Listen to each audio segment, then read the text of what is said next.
Good evening, and welcome back to Bard College. It's been a couple of weeks. I hope you have been well. Our group, who are still nameless as a contingent, as a party, returned to the Lamedy precinct via Thoribald's magic, which seemed to have drained him of his clarity that seems increasingly temporary. They were accosted by the KFZ, Comitat Fractura Zakaz, who were acting on behalf of their commander, Commander Volk, who resides in the Vigil Hall. They told Commander Volk about the death of Ina, I believe, but neglected to go into detail about the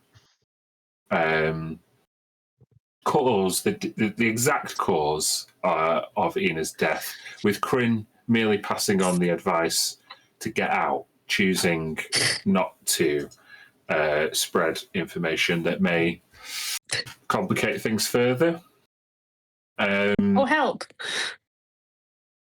Well, it's then while what did you do next? You had to find passage back towards the space elevator, and being granted passage by Commander Volk. Kryn also reacquainted himself with Morvazel Thorn, who chose to pickpocket the locket and the memory tube, which you acquired last time you were here. Morvazel asked Bryn to continue to pursue Dornavar and pass on a different memory tube. And if they ever need to be reacquainted in future, Morvazel, being keyed into the atmosphere of everything that's happening in Darkusk, chose to say that you could meet him again at the Coil. Sidrul asks some probing questions between Otua and Zam about the past, which went more or less unresolved. And as the group travelled up the stratocolumn, they returned to Mestavaliok. They fought their way through a warehouse blaze, where there seemed to be a fracas, a confrontation between workers and union representatives, and at which point they recruited a female human named Honizer, who is after a lift out of Dodge. I can't remember who spoke to her directly. Kryn? Kryn, yeah, I was going to say. It was a Kryn show last session. Kryn was on one last session, yeah. Yeah. But yeah, the session ended with you being reacquainted with Yarrick. Did you obfuscate the details of what was happening in Laminigrod to Yarrick, or I think were you more honest and straightforward with him? More straightforward for him, because I was actually asking him if he had information on Zilithids. That's correct. Didn't seem to recall. No. But he also took you up on your advice to get out of Mestavaliok, and you advised him also to go to the Coil for potentially saving his business and maybe even the well-being of the rest of his workshop attendants. That'll be Bran, Henry, and Comet. He has offered not only to, well, he's already retrofitted some plasma weaponry onto the Witterquick, but he offered to provide you with some tokens of his appreciation. And that is where we left off. So,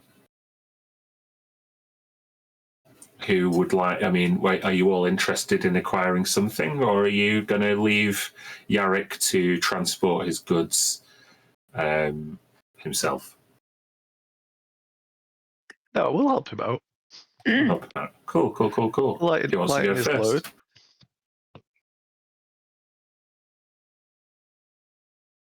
Me? I'll go first. Okay.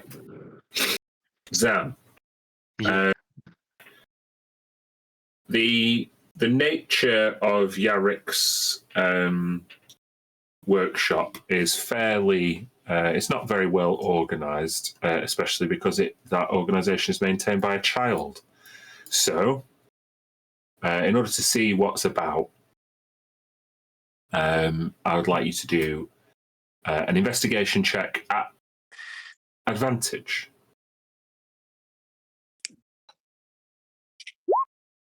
$20.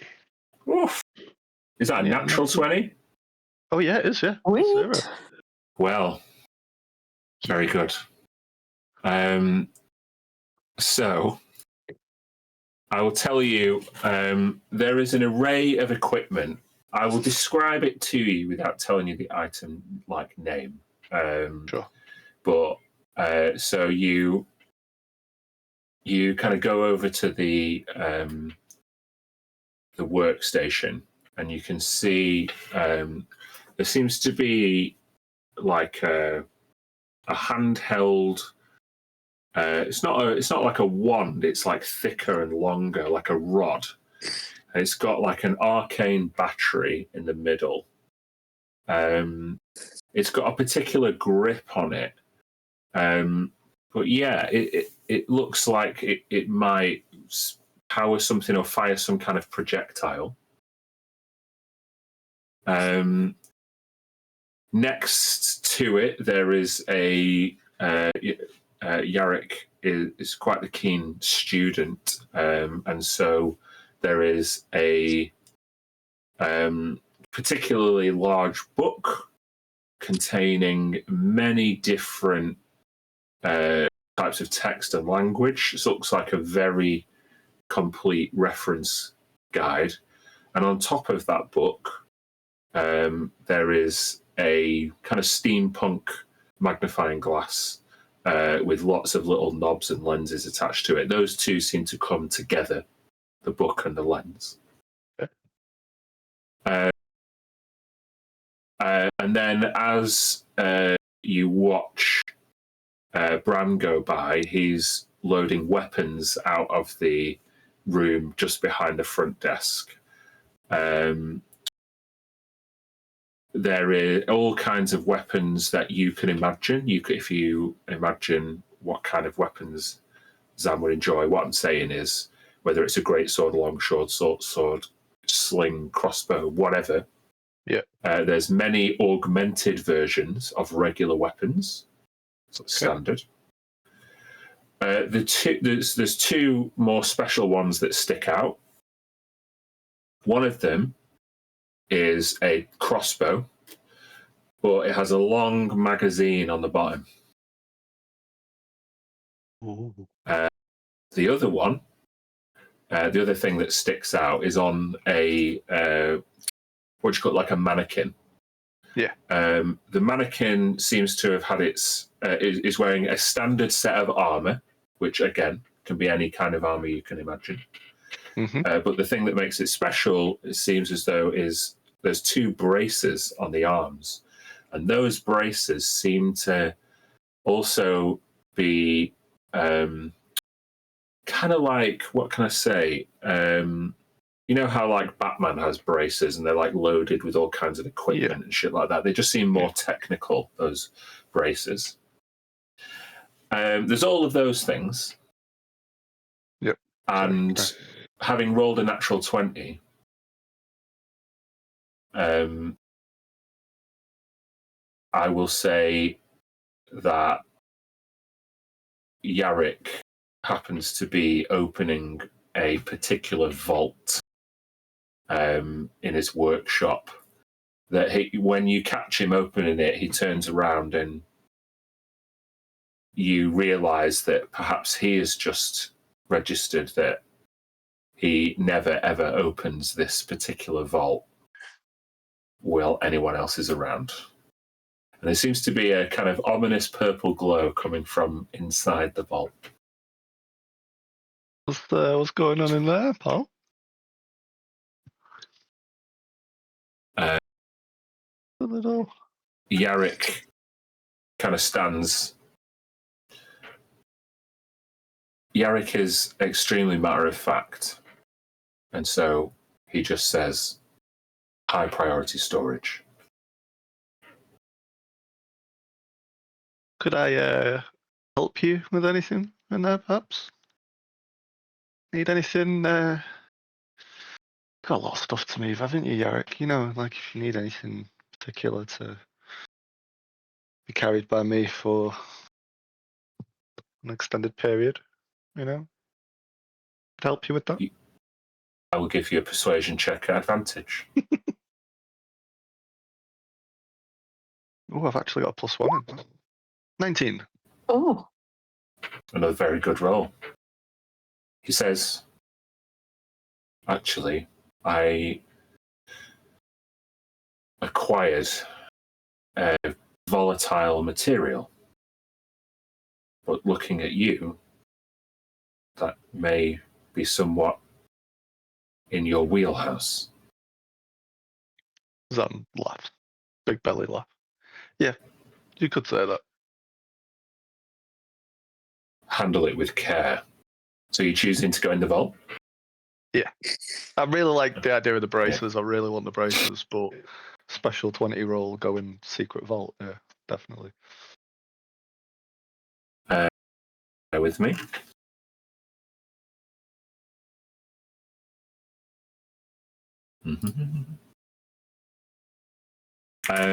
As you enter the vault, you begin to feel just a bit lighter.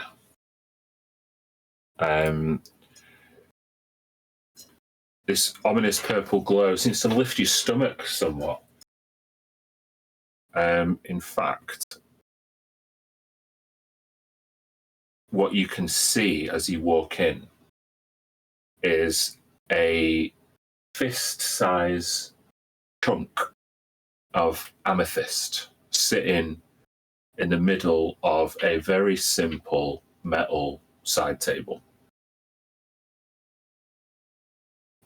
Around it,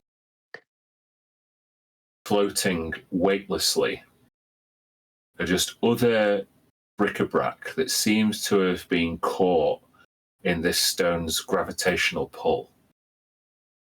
Floating bits of sprockets, washers, and screws just orbit it like space junk collecting around an over-industrialized planet.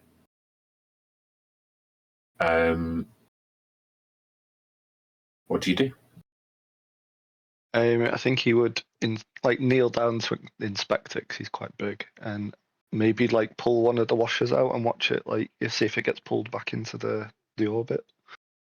Tinker with it a little bit. Yeah, as you pull one of the washers away, it feels a little bit tricky at first, and then as you just pull it closer, there's just a relief and it comes loose. You throw it back towards the stone and it slows down in midair and then just resumes floating. I take it this is the thing, Yorick. Is there he grabs a hydro spanner that was also floating in the orbit and puts it in his toolbox. And he says, yes, it's been quite difficult to stay organized with this material in close proximity to so many of my projects. You'd actually be doing me a favor by removing it. The pleasure is all mine, sir. Thank you very much. And I will scoop it up. Give it like a once over, I guess. Cool. Make a dexterity saving throw. Danger sense? No. Play 3. There's a nat 20. Nat 20. With a nat 20, I'm going to allow you to instantly attune to this item. Oh, lovely. Thank you.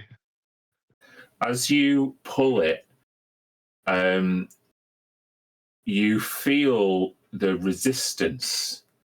Every force, every action is met with an equal and opposite reaction. And as you pull it out of its orbit and pull it towards you, you feel a shifting of gravity, and all of your goo exterior ripples in response. But you're so flexible and strong that you basically subsume that force. And it seems to equalize with you. That lightness that you felt kind of drops.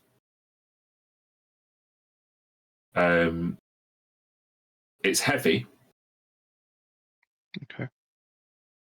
And so it does to use and to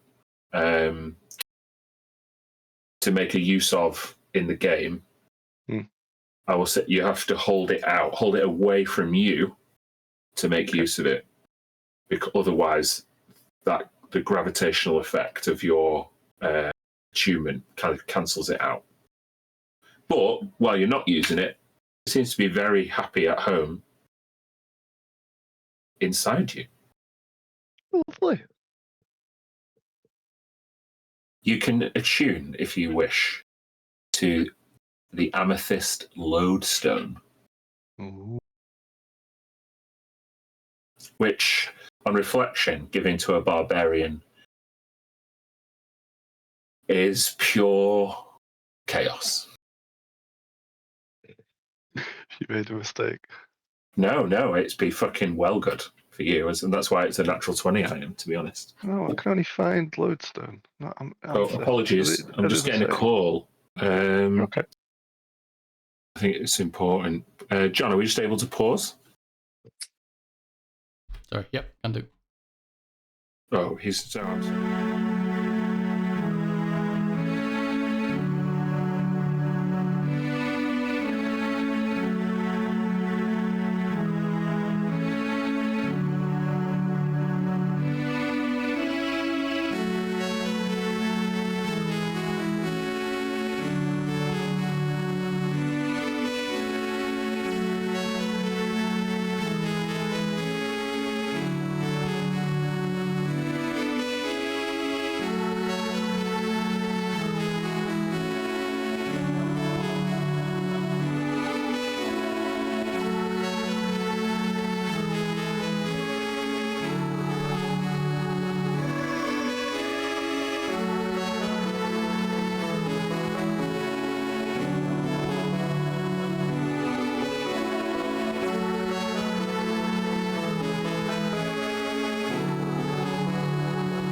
And we're back. So, Zam acquires this strange purple rock. The rest of you are looking around. Because he rolled a natural 20, I described everything to you, and thus there is nothing hidden behind further rolls. So really, we could roll an investigation check to see he gets to choose next, if that's what you want. We could just do straight natural 20, straight D20 rolls, because then that wouldn't disadvantage anyone without the skill. So do you want to do that? Do you want to roll 20s? The rest of you?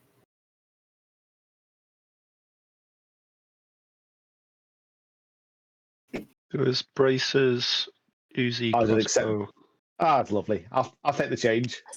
Oh. Bucky, spyglass. What was the first? Yeah, so what was there? There was the wand? Well, it was a rod. Oh. The book and the magnifying glass.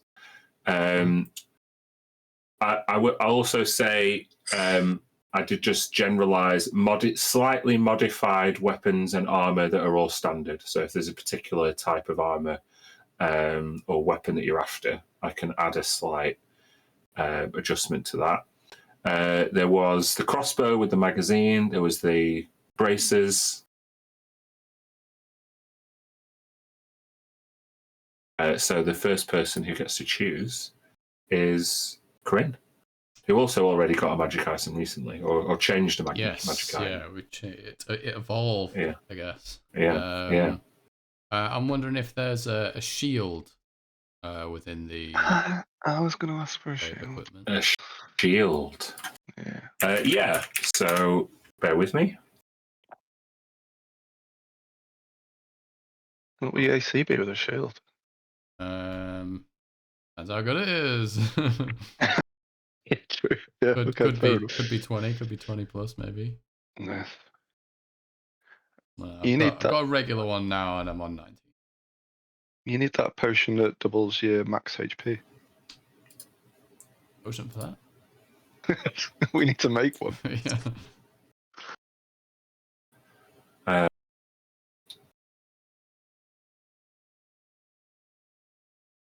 Goodness. There is a shield. It's just being a bit difficult. Henry! It's like reorganizing everything on D&D Beyond with all the legacy stuff, which is really weird.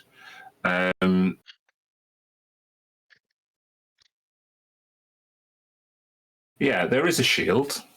As on top of the standard shield, and I will say the standard shield with the slight adjustment would end up basically being a +1 shield. Mm-hmm. However, there is a shield which looks particularly unusual.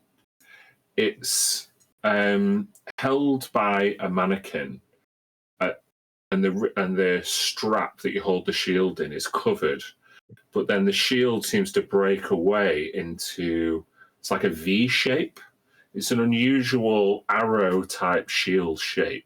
You can see how it would be functional, but without inspecting it, it's unclear as to what the purpose of this design is.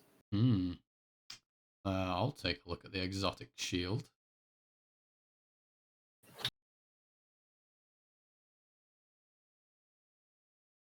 As you slip it off the mannequin and put your hand into the guard, there's like it's now very clear that the central part of the shield is quite small. It's like a disc shape, and these two arrowhead parts of the shield seem to like quiver a little bit.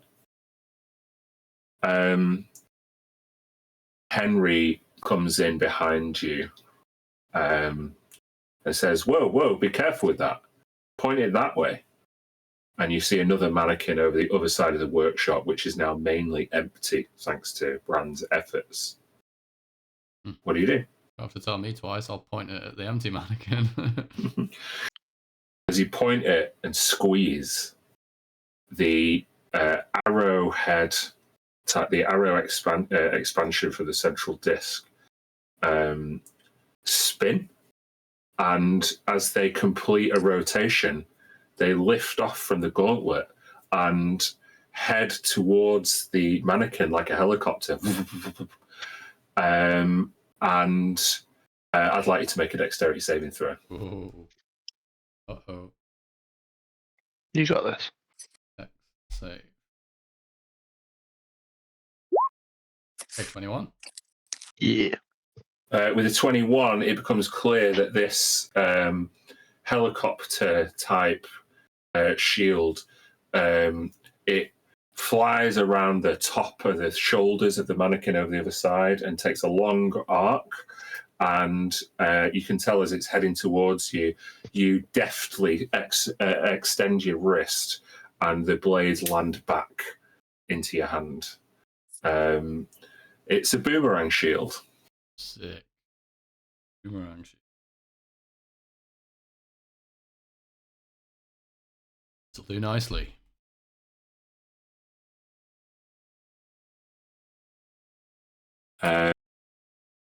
The next person is Sidrul. Yeah.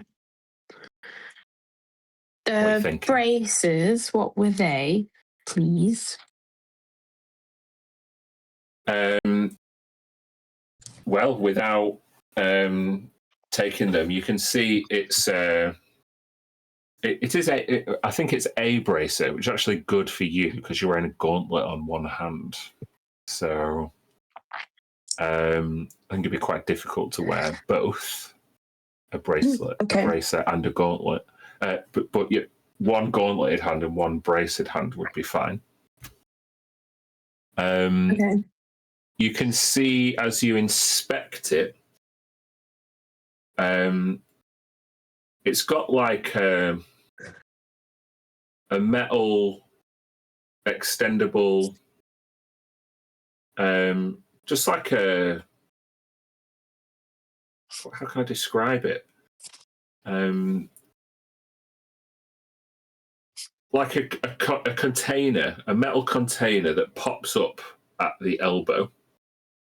And as you would point the bracer forward, you can see into the container. It's covered on top and it's covered at the elbow, but it's not clear what's in the container without having a look inside.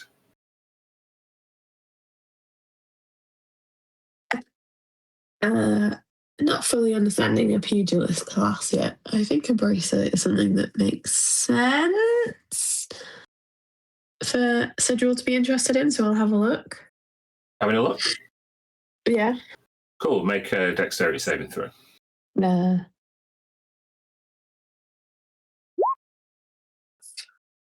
8. An 8. An Oh dear. 8. Then Next character, go on. I would like you to take just 1 point of piercing damage, I think it is. Ouch. Okay. As you look down into the bracer and a flurry of daggers fly out of it. Cool. It is a bracer of flying daggers. Nice.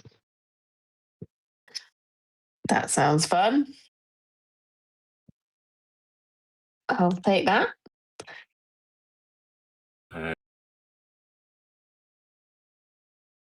Hold on.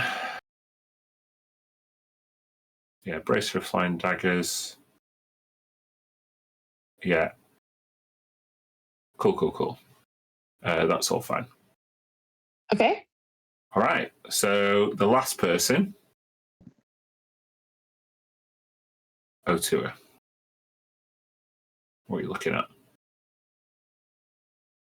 I mean, honestly, O2 was going to be like more bothered about next of us and the docent, and wanted to talk to Yarrick about like how's it going with next of us. Have you had any feedback from the I can't remember what the power what was the power thing you got put into? I'm not sure what you're referencing. Sorry. The Mac thing. Yeah, it was Craig. Yeah. Sorry, It got put into the power source. What? I'm totally lost. What? Nexus was removed. He got put into something, didn't he? When we got there, that was what we were supposed to destroy. Oh, when you first arrived at the gate box, or okay. Yeah, but then he was isolated in the docent and exists in your arm now. Yeah, I thought Yarrick was like monitoring and checking how he was getting what. I think, he was he definitely was interested in what it was and was researching it further. And there would have been an element of copying and monitoring and things like that. Totally. So I'm going to make a little check, if that's what you would like. Yeah. He is my Magian, so bear with me 1 second. You trying to unlock some hidden powers or something, Greg? Some secret. He's already got the gun for the ship, so yeah, he would be focused on next of us.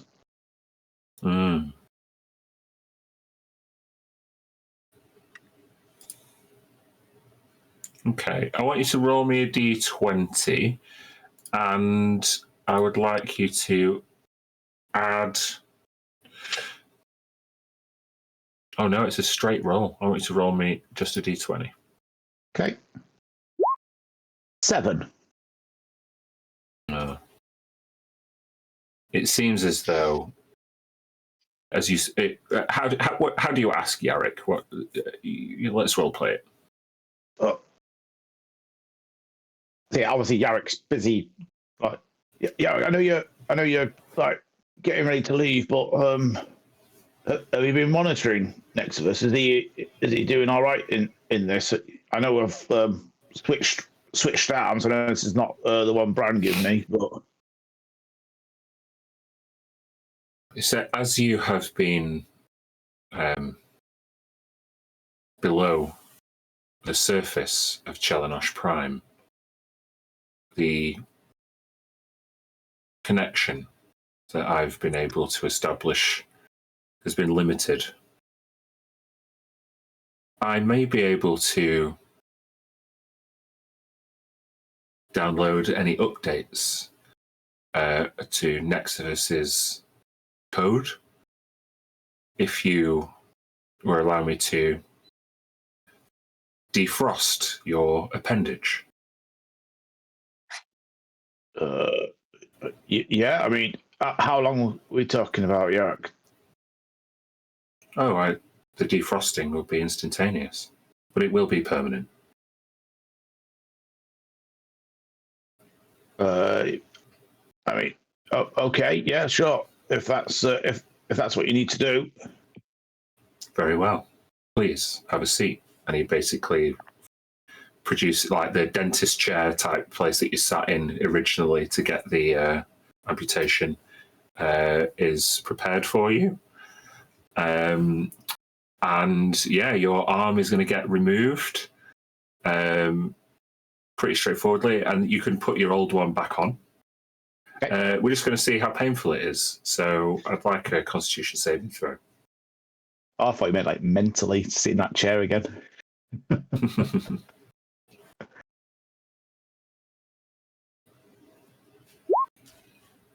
That is a 9. Oish. You can take yourself 3 points of force damage as your one arm is removed. You can see instantaneously as the arm is removed, Yarrick basically kind of reaches into the mechanism and twists something, and all of the frost around the arm just drops off instantaneously, warms up, and just drops off into water. And you can see the actual kind of endoskeleton of your arm. It's quite weak and rusty, and so Yarrick just discards it like junk, while Bram comes over and retrofits your previous metal arm. There's one remaining component in Yarrick's hand after discarding the endoskeleton, which is kind of the inner brain of the glacial arm, and he sticks that into his computer. His computer is merely an arrangement of glowing crystals and golden plates that all seem to be kind of orbiting each other as he types on a kind of steampunk keyboard, and a display is thrown up in front of him. And he goes, that's interesting.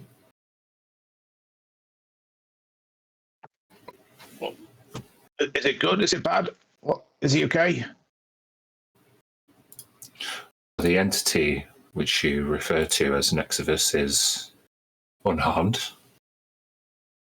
but his code seems incomplete.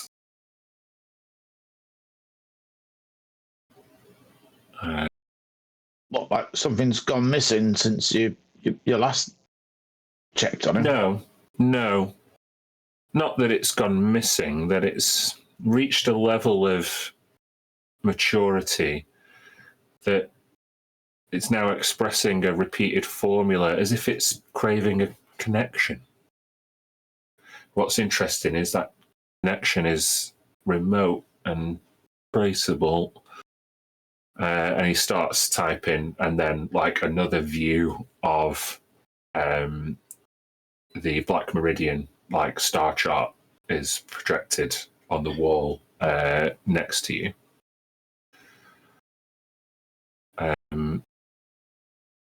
Bear with me 1 second.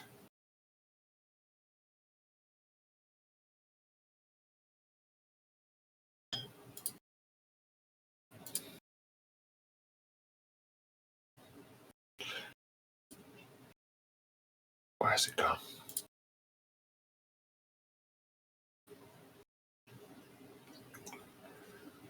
Okay. He says, Nexivus seems to have located the destination of some complementary code, one that may help it complete this particular strain of missing formulae. Perhaps another entity like it.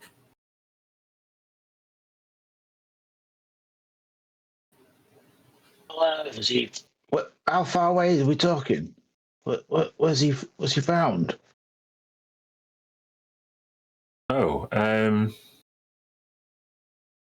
well, the origin of the code, it seems, was fairly close by. Over in the conflict zone, though, that doesn't seem to be where the signal is currently being broadcast from. It may have started on Brondak, but it has since broadcasting a much weaker signal. It's coming from much further away. Somewhere in the neutral territories. If I had more time... Is it not on a planet then? Is it? I would say that the strength of the signal to make it this far, it must absolutely be originating from a planet.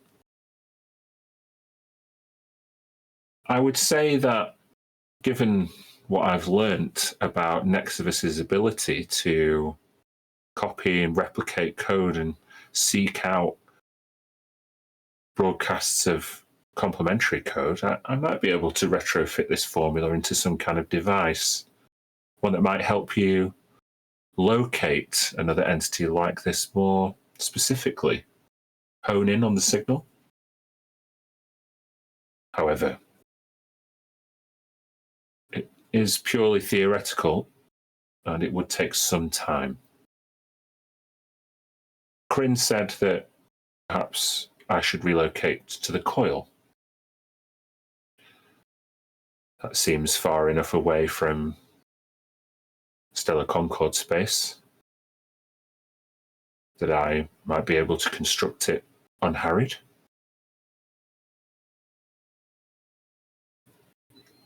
Perhaps we could get reacquainted and test out any prototype I'm able to produce. Of course, you're welcome to try and find the signal directly. I would say there are about 15 or 20 star systems in the neutral territories. I don't think the conflict zone's somewhere we want to be flying aimlessly. Well, we can definitely say that that's where its origin was. You might learn something there, but it wouldn't come without risk.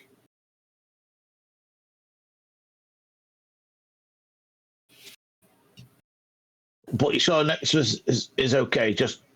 It's just this is the next thing to help him. Well, as I seem to be trying to tidy up some of the code, Nexivus is deleting and retyping the code in a more aggressive manner.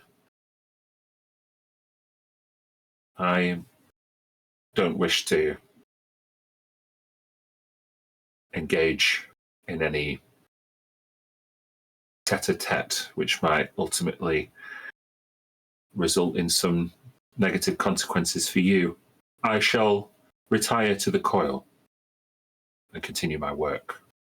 As far as I can see, the entity, as you call Nexivus, is alive and well, multiplying even, growing.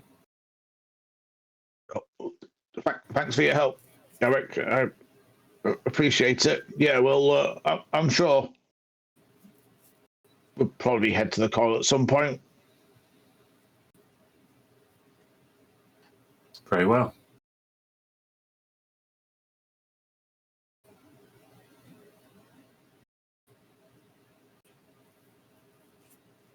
He just stands looking at you blankly. Yeah. Are we? Have we all packed up everything, guys?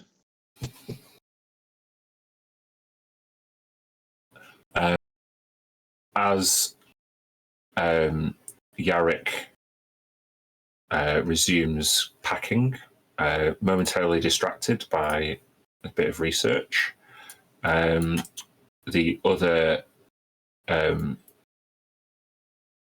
member of your party that you arrived with makes herself known. I guess she would come over to Zam, because he's now carrying this weird glowing purple stone. Kind of like wedge it into like his shoulder a bit, or does it? Where does it fit? Like, can't put it in the pelvis bone. That'd be weird. Oh, you So, alright? What was your name again? Sorry. The name's Honazer. Honazer, that's it. You okay? Yeah, are we going to get off this rock or what? Mm-hmm.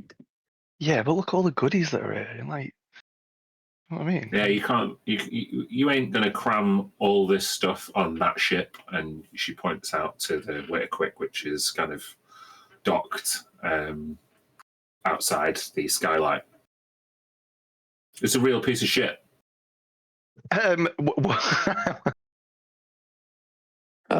1 second. You want to lift with us? Well, I was hoping to get off Mr. Valiok because On the piece of shit, yeah? well, I assumed the way you guys handled yourselves in the warehouse that you were, I don't know, soldiers. This That is ship- That ship can do the castle run. I don't know what that is. But you're saying it's fast. She's fast, yeah. She'll look Even now, like, clearly the front end is dipping with this huge-ass plasma cannon on the front of it. Yeah, it always does that. It's been doing that for years. Right. Yeah, and what? Who pilots it? The old man? And Tharivold is still here, isn't he? I'm pretty sure. So, yeah, Tharivold is sat, like, exhausted, keeling over a desk. I mean, where do you find this fossil? Listen, should we start again from the beginning? What's going on? You've come to me to ask for a favour to get off the planet, and you're just insulting everything that we've got, right? Do you want to start again? Listen, I tell it how it is, okay? Yeah, we know how it is. You just don't have to say it out loud. That's all. Yeah, you can come with us. It's fine. God. The local already gave me the tour, and at that point, Latch comes round in some overalls, and she utters a sarcastic gesture in Kellen. And she's like, so apparently you guys are thinking about going back to the Shattered Hymn? I think it's right. What do you think, Latch? I think you're right.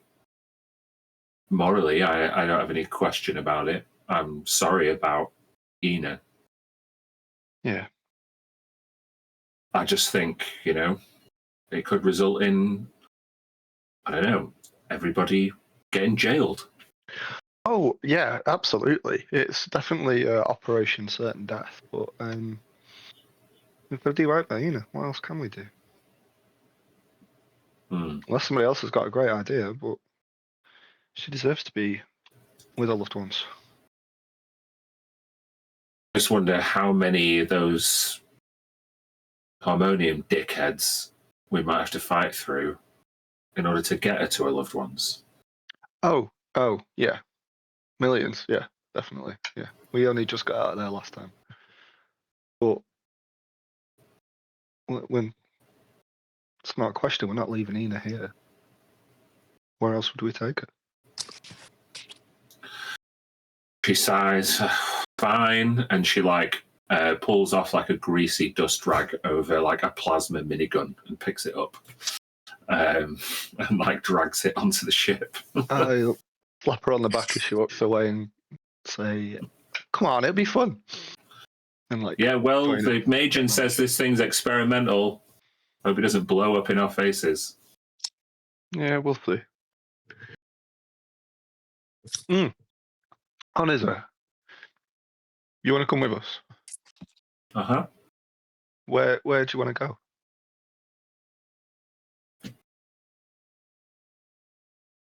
Well, let's just say I'll be happy getting as far away from Mr. Valiok as possible. Okay. So anywhere. Anywhere is fine by me. Where are you going? You said about she said about the Shattered Hymn just now? Yeah, maybe, yeah. We do a lot of dangerous stuff, our team. It wouldn't be my first port of call. None of you guys are elves. I mean, she's an elf, but she's like one of the locals, right? They don't like him over there. Yeah, well, where's your ship? Yes, she points downwards. I don't think I'll be able to get that one back. Yeah. So, you want to come to the Shattered Hymn? Lead the way. Well, what is an Um, interview first? You don't just get to come on the ship. I need your full name, your age, where you're from, and what you can do on the ship that helps. Whoa, I'll show you what I can do. Just point me in the direction of some asses that need kicking. We'll be fine. Okay. We will break there a little bit late, if you don't mind. Just going to go grab a bite to eat. Thank you very much. Cool. See you shortly. If you. Bye.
Welcome back. It seems as though the party have made their preparations, discussed their destinations, immediate and future.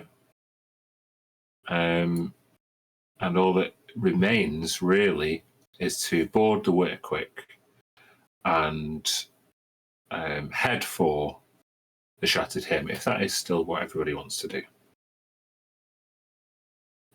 With Ina's body.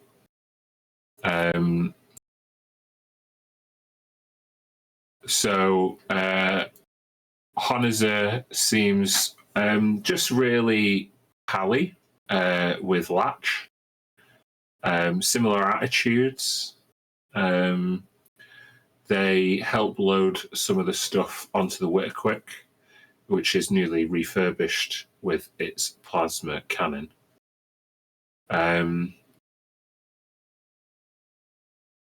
The other members of the Broken Blades seemingly have done a stand-up job in looking after the Witterquick and manoeuvring it from where it has to go.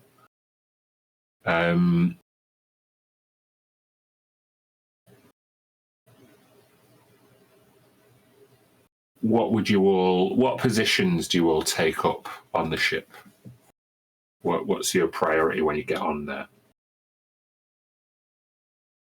No, Otto would just be generally, greeting and saying hello to everyone, but he's more concerned about the state of the ship and being ready to leave. When you say more concerned with the state of the ship, I mean, are you doing an inspection? Inspecting to see, obviously Brand's been on installing the gun, so inspecting that and how that's going to affect the ship, sort of. Okay. Then do you inspect the gun and the installation, or do you inspect the ship's kind of handling properties and kind of recalibrate your, the ship, your piloting? I'm not probably going to be using the gun so much, so I could presume it's all working fine, and it'd be more bothered about the Witterquicks moving. Okay. You would, in order to do this, you'd have to put on the spelljamming helm. Yep. Which you'd have to tune to, like auto tunes, but yeah, that's what we said, didn't we? Yeah. Have you got room for that? I do, yes. Now I don't have a glacial armor. Okay. Bear with me 1 second.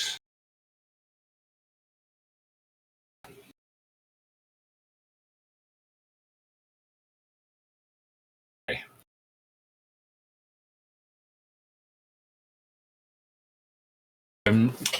As you go, you walk past, you see like Talon, the Talon Drix, the kind of charismatic member of the Broken Blades.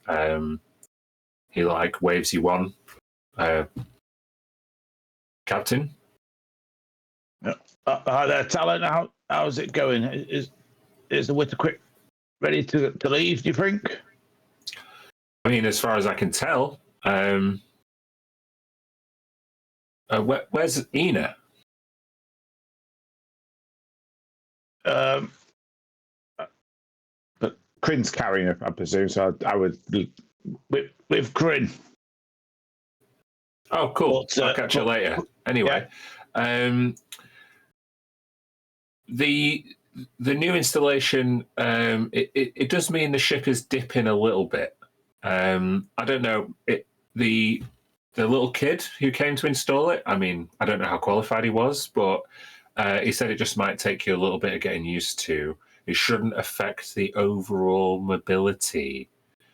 I mean, this kid didn't look like he old enough to tie his shoelaces properly. But I guess you paid him? Yeah. Nice. I hope he's done I mean, I trust him. He's he was doing a grand job in the shop just down there.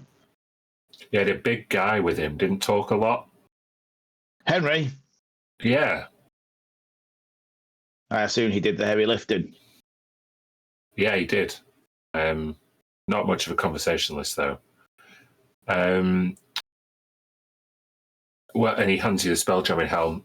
Feel free to, I don't know, inspect or whatever, however that thing works.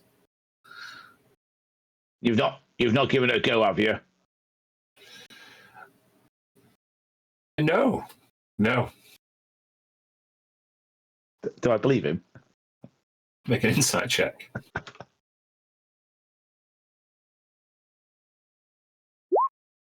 16. Hold on.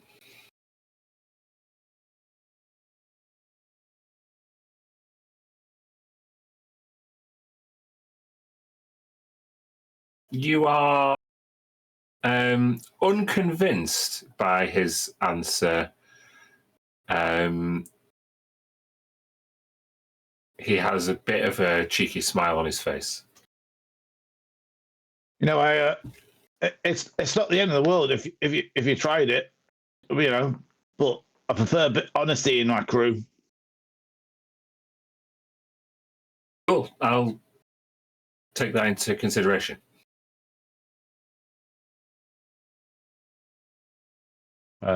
Yeah, go to pot on the helm.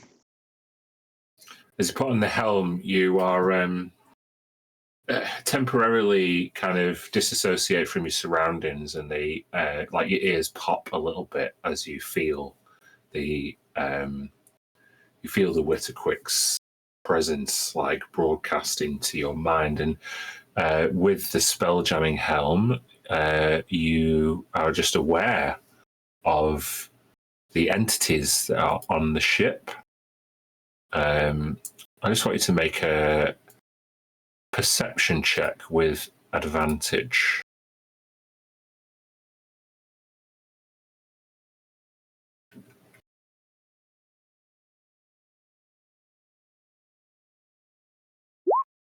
Just tell me what the result is. 21. Oh, 21.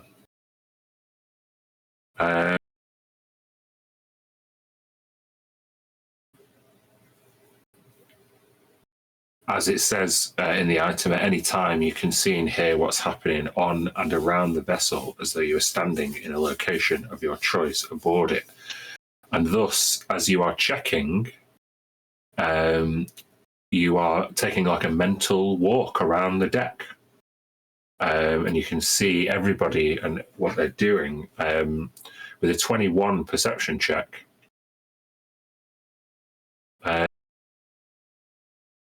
You notice a lot of footprints back and forth from where the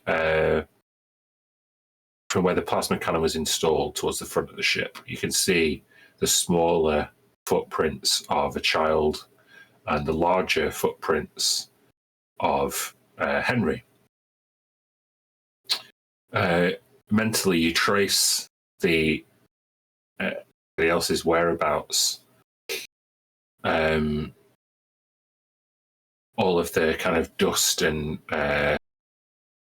wood chip and things that were kind of cast over the deck while the work was being done means that these footprints are more visible than they would be at normally time. There is a set of footprints, is what I'm getting at, that don't seem to match to anybody else. Someone has been on the ship. You're pretty sure that you don't know who they are.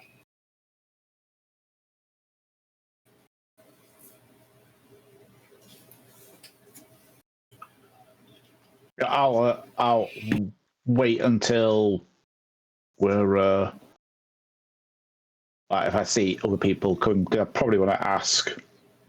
Dee Dee was in charge of the broken blades, wasn't she? So probably Dee Dee or Frixie. I think, yeah, probably Frixie. Just Frixie to actually tell the truth. Okay. You hone in mentally on Frixie's location, and you can see her in the main deck, which is below the top deck.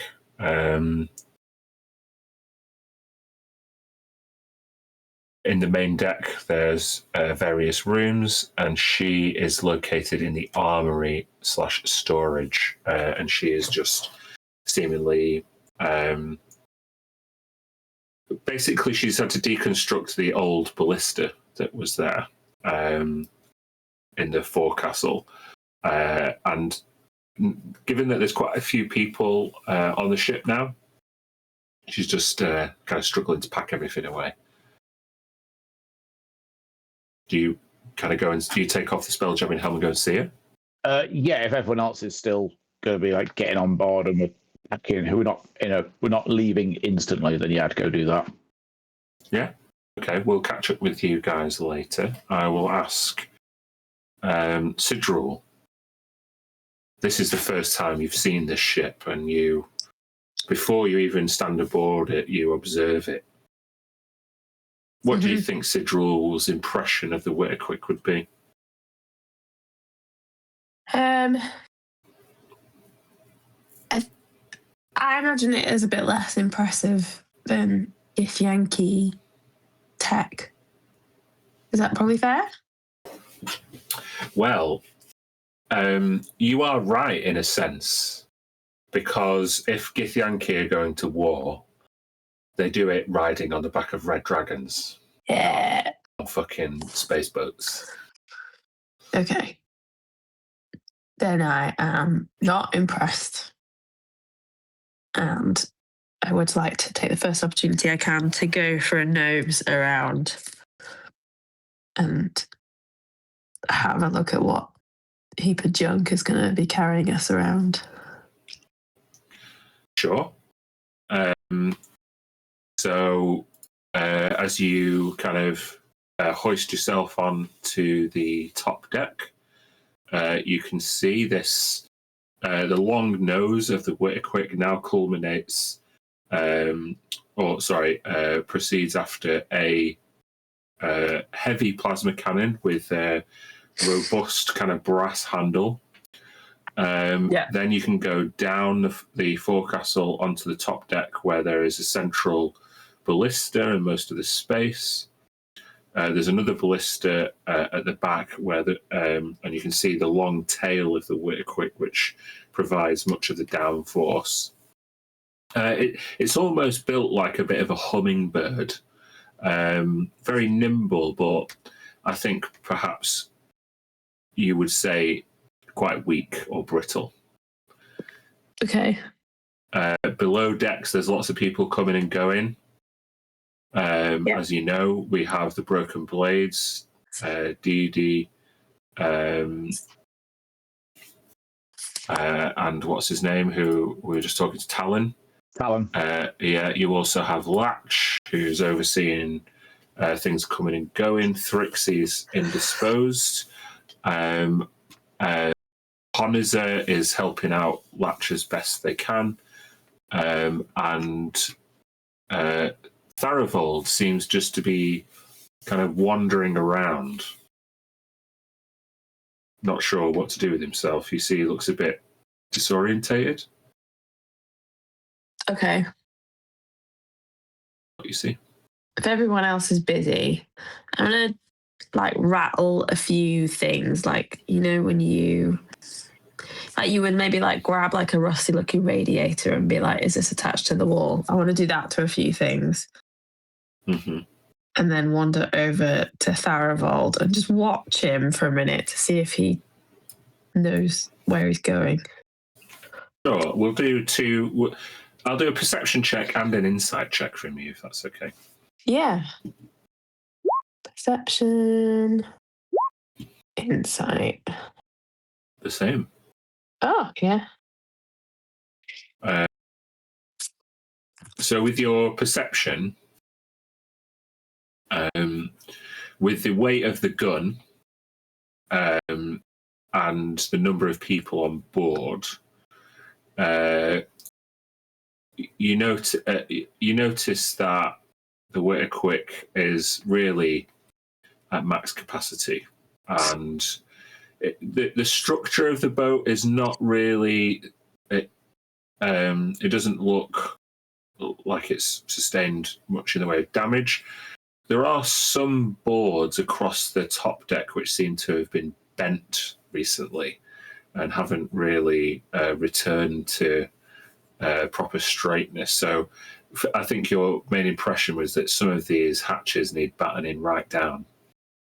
But yeah, with your insight check, you see a lonely, lost old man who seems purposeless and lacking in peace. I'll speak to him. You have a room?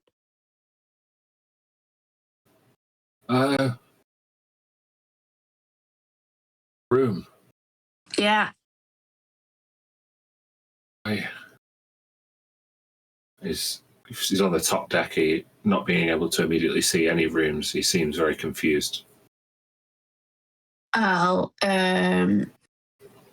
get him to like put his arm in the like nook of my arm, so I can sort of lead him round gently, but still, you're coming with me. And the first person that I see that I know, or that looks a bit in charge,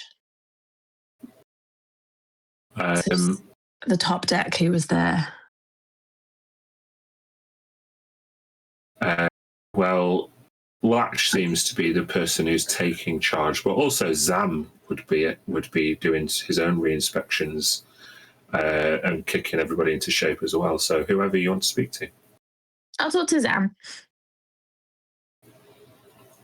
Do you have a room? Oh, yeah. looks lost. Downstairs.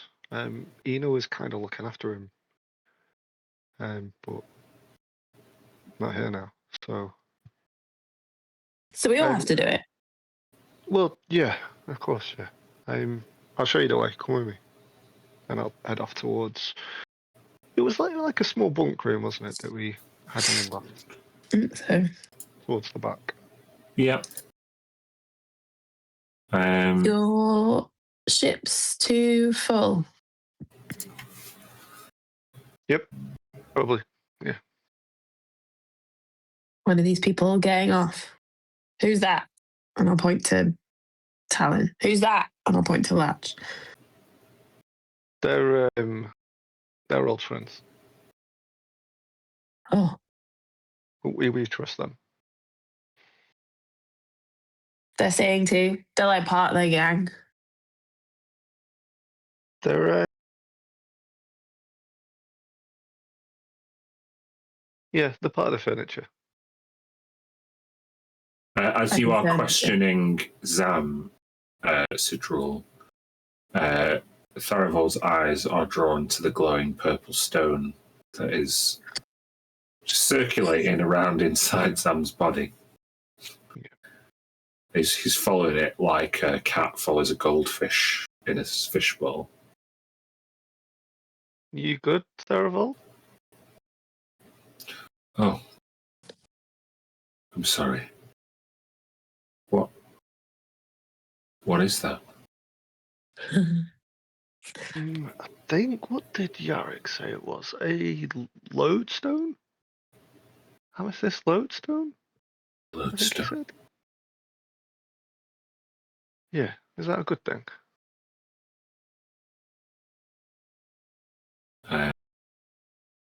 He then just starts muttering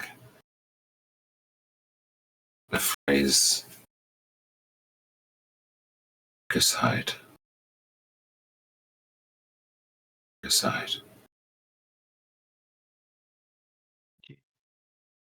You okay? What's Kaside?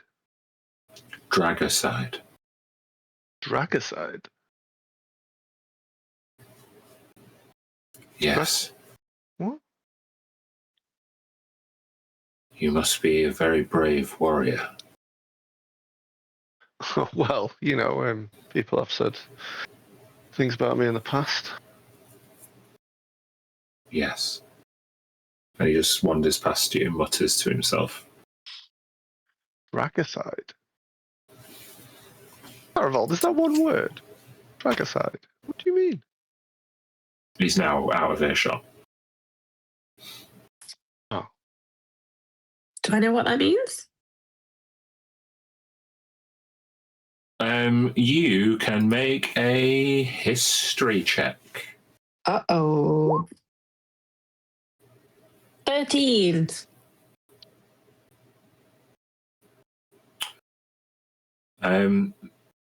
You actually are familiar with the term dragicide because that is the term one uses when one's dragon has been killed.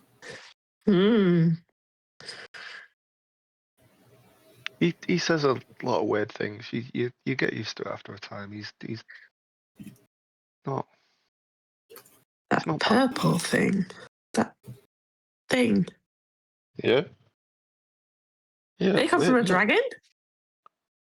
No, it came from Yorick. Yeah, but before that. Oh, I don't know. It had like a weird gravitational thing to it, but it seems it's quite comfy. I don't really feel it much. It just bounces about a bit. Maybe I should tie it down. Be careful. You see how much it upsets Daravold. Keep an eye on that, okay? Yeah. Do you know what this thing is? A lodestone. Do I? No. No. Looks weird. But you look weird, so I don't. It fits. Thank you. Kind Thank of. you.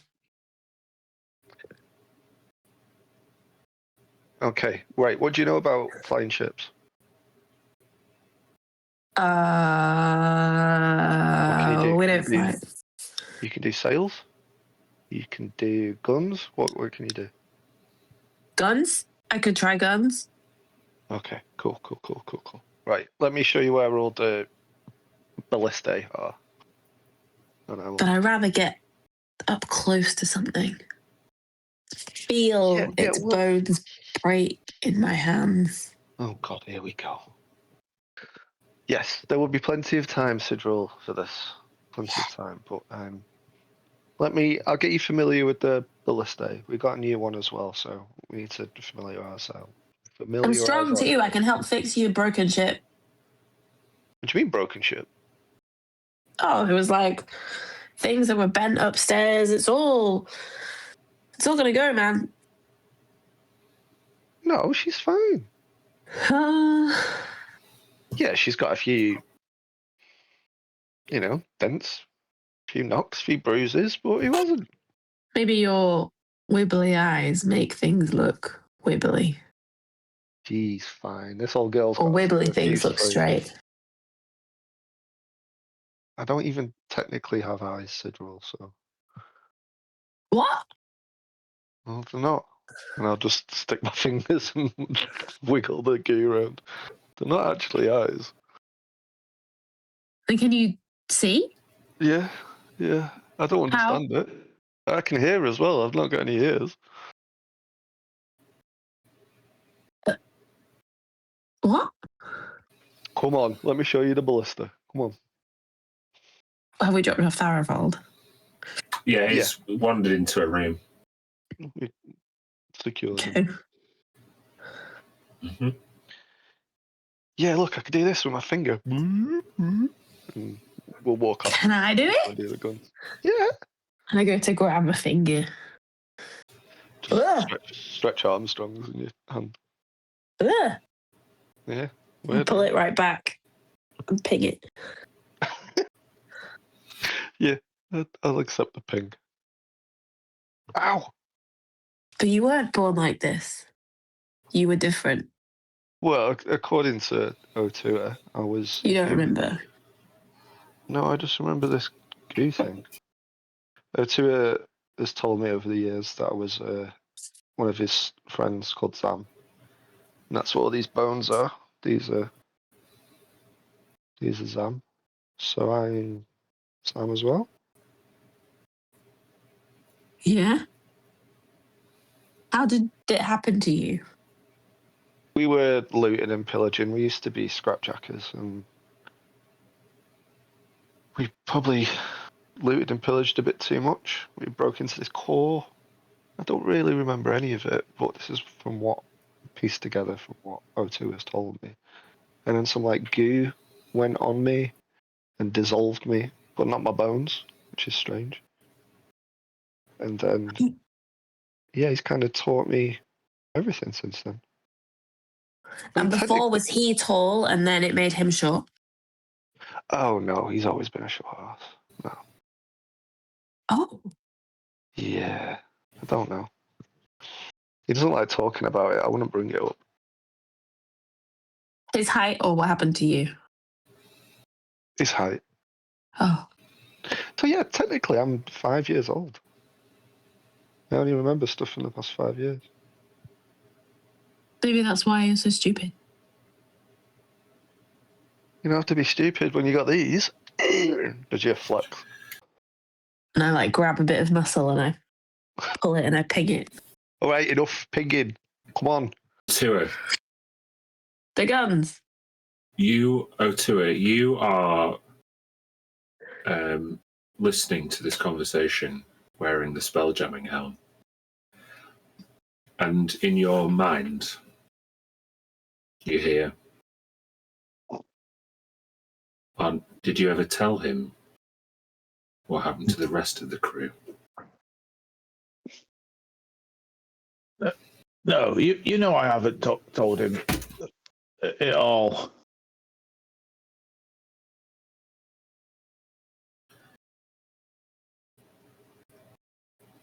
Amusing.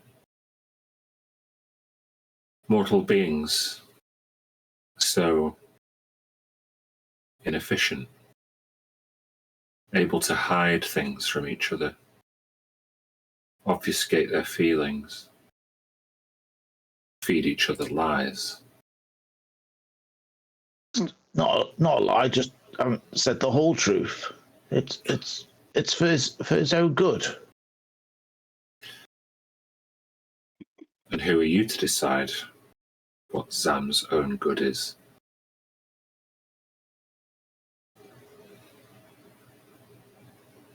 I'm just the lucky one who survived with him.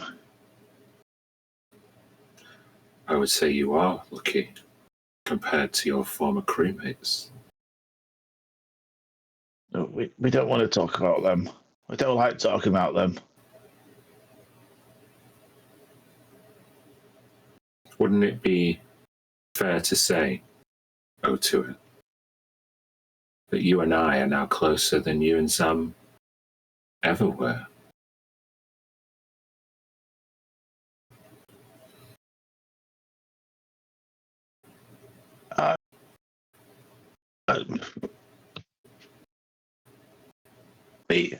Me, we were close. We are close. It's just, you know everything about me. I can't hide things from you. That's different. That doesn't mean Isn't we're not that close. what true friendship is? Knowing the deepest, darkest secrets of one another's hearts and accepting one another anyway. And yet somehow you don't trust Sam with yours. You make it sound like it's all easy. An emotion seems to be a relatively simple equation compared to the matters of the universe. Would I, of a different persuasion, I would find it quite easy to eradicate you all.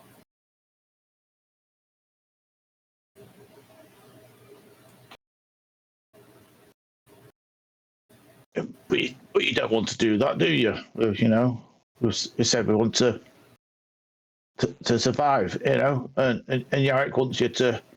He's going to work out how I can find your next bits of code for you. There's no silence. There's just no response and just complete silence now.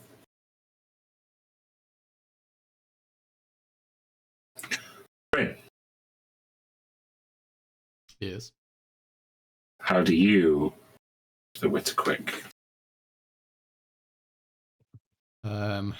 Think go and take one of the rooms to lay Ina's body down in. Don't know what would be the appropriate quarters for that. Yeah, you can return to Ina where Ina was staying last, which would be in the crew quarters. Carve out a space. She carved out a space for herself.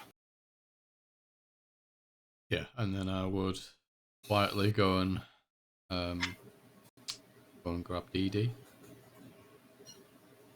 Mm-hmm. And that's good for me. She's like taking a inventory with Thrixie's help in the storage.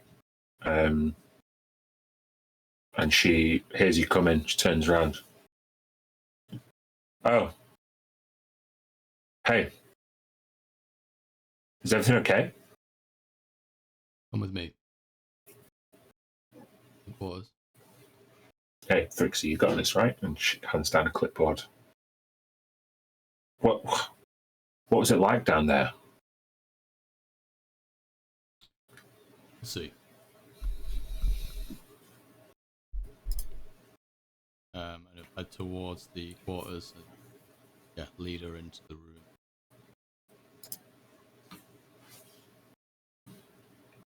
Oh shit. I'm sorry. Not as if you were close or anything, but if there's anything you want to say or the crew should know, now's your time.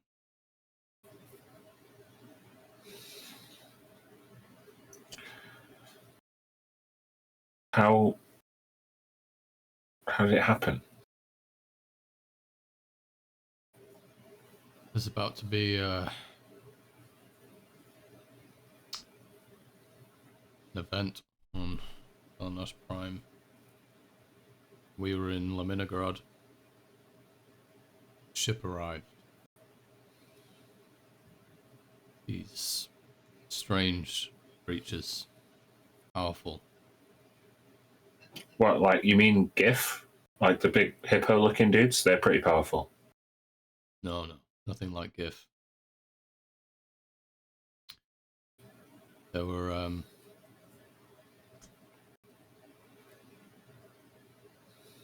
creatures had been down there for a long time, wormed their way into the roots of Laminigrad. They've just recently awakened. We're needing to make a quick exit.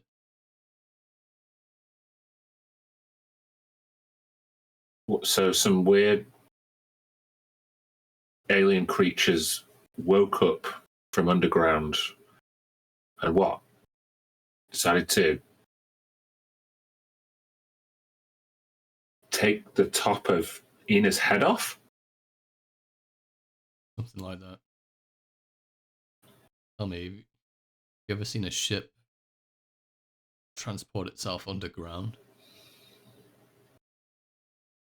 What? Pass through physical matter? No, there's no way.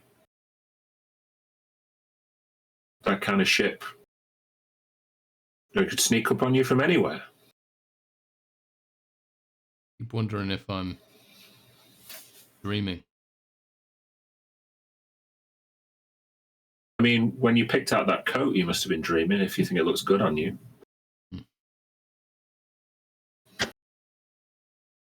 What's with all the feathers? Ask you to pinch me, but that's enough. Jeez. I thought Dragonborn were tougher than this, and she, like, punches you in the arm. Yeah, I'm just kidding around.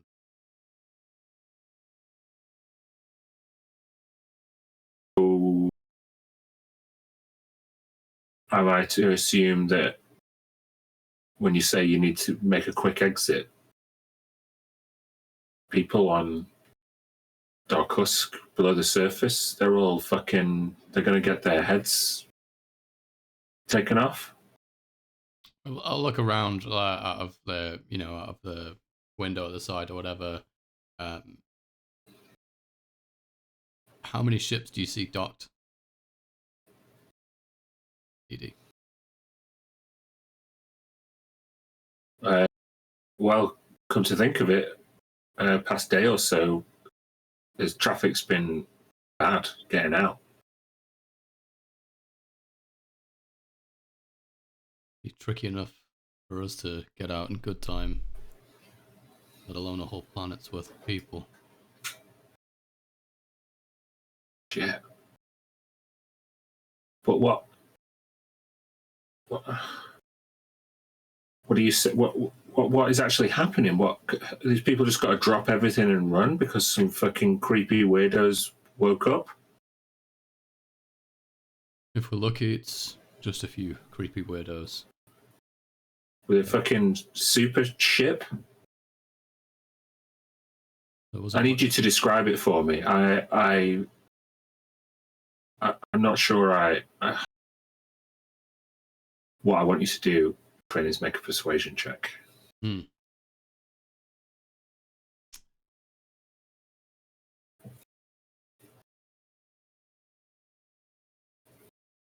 Okay. 18. Right. So we're in serious trouble.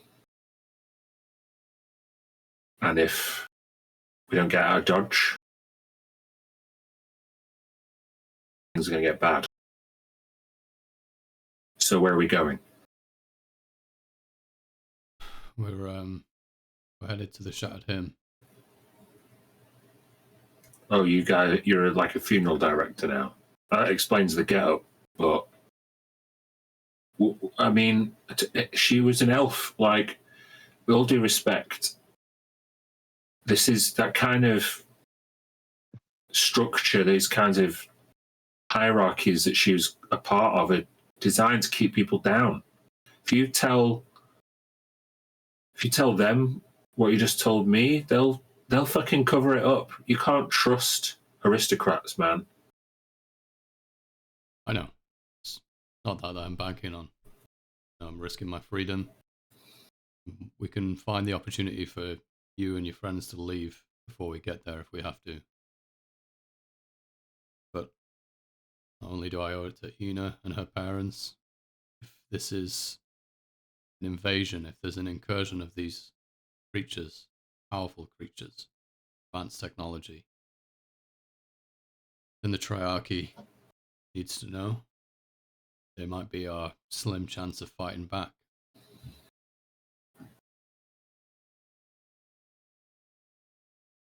Jeez. So you don't want to just drop everything and run? No. You want to launch a counter-offensive? I can optimistically hope that the Triarchy will buy what I tell them, and that they can organize themselves enough to form a stalwart defense. But I was about to ask you what evidence you have, but yeah, throw in the fucking Shattered Hymns, one of their aristocrats with half his head missing in front of him, sure is going to send a message. I'm just not sure it's going to be the message you hope for. I know. Like I said, there'll be a chance for you to jump ship before we get there if we have to. Oh, shit, I'm going to stay here. It's just I want to see what happens. All right. Good. I'll tell the others to stay out of this room. It's the respectful thing to do, right? Yeah, sure.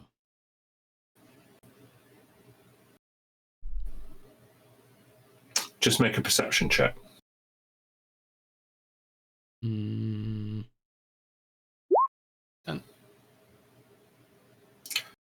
What an unusual thing to ask for. Mhm. She about turns and looks over her shoulder. You seem to have not only sparked Dee Dee's curiosity, but earned some major respect. You get the lingering feeling that she wants to ask you something, but she thinks better of it and then walks off. Mhm. Is there anything anyone else would like to do before we cast Mr. Valiok into the rearview mirror? Zam? I'd like to feed my squig, please. It's been some time. I'm sure he's very hungry. Oh, you got to catch it first. An animal handling check, if you will. Christ. Oh, have I closed that? Bear with me one sec.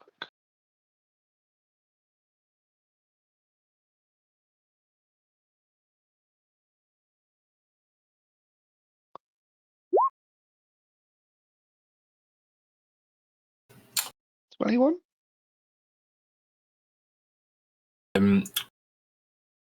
Where do you find Squig with the utmost ease? I think he's probably trying to eat part of the ship because he's not been fed for ages. And I'll be like, no, we got the rats, and like trying to like crowbar his teeth off like a bit of like a mast or something that he's trying to eat. Uh-huh. And I'm waving like dead rats in front of him. Look. Yeah. Don't eat the ship. As you wave them in front of them, he I want you to make an attack roll with. Have you got the Squig stat block? Oh yeah, I do somewhere.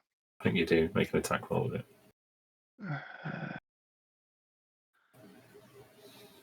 Bitey Squig. Oh, a bite. Only a 5. Oh, nat 1.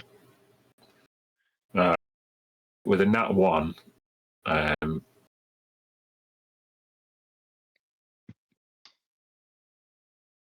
just roll damage for me.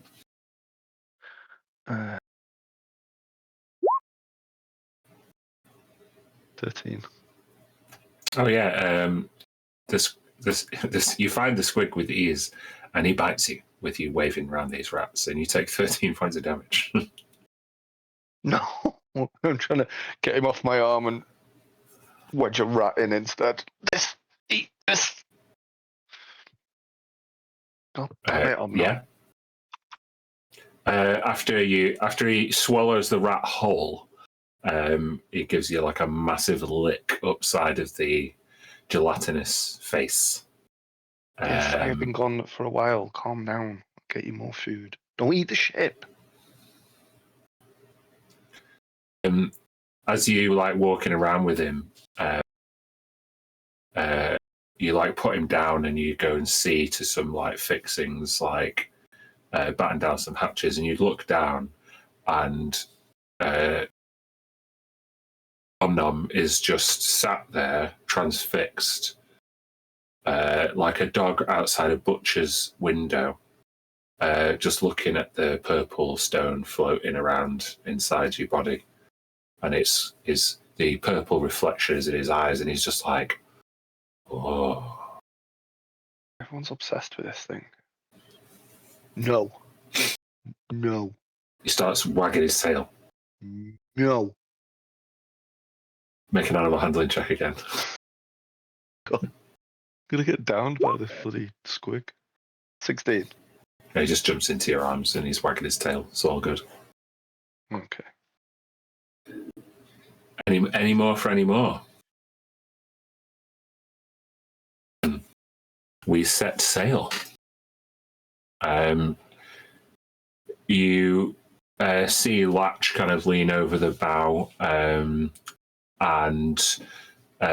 Henry and Bram are waving you off as you see Yarrick like disengage the magnetic clamps from above the workshop, and the Witterquick is able to disengage. And yeah, there's a little bit of traffic, but you will eventually find your way back out into Meridian space, which is here.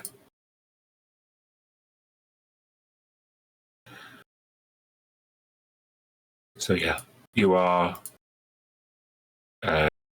I'll move this back, but yeah, you're where Chelanus Prime is.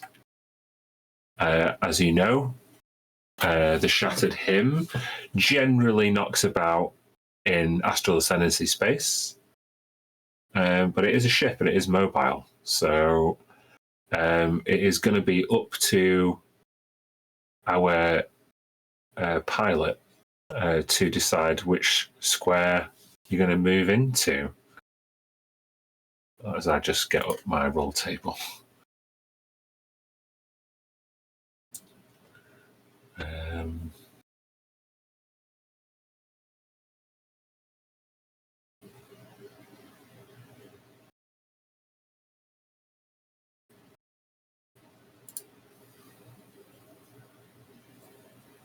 Yeah, cool.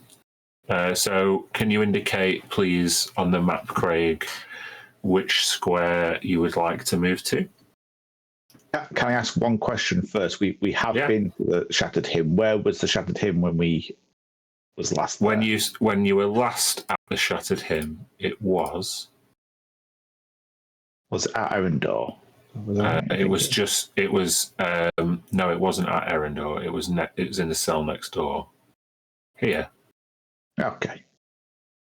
Well, let's presume heading that way is the best idea. You might remember, you might not, that each square is a day's travel. Yeah. So, what you're going to roll for me first this time is just roll me a random d20, just a d20 first.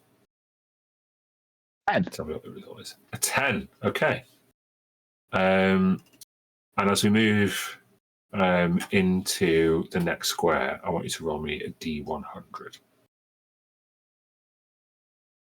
84. 84.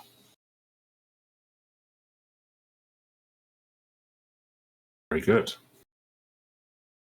Bear with me.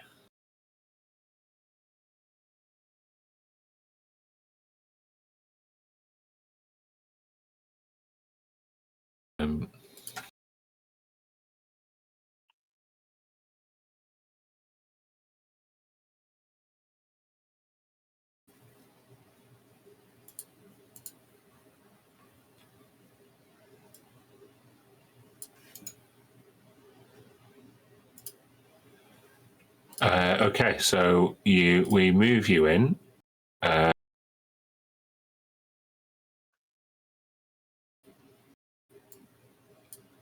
And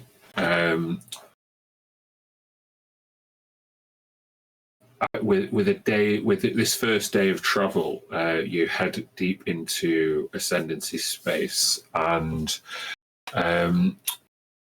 you come across a patrolling star moth apex, which I'm trying to see if I can show you a picture of.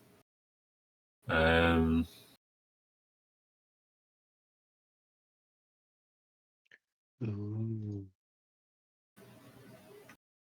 Very.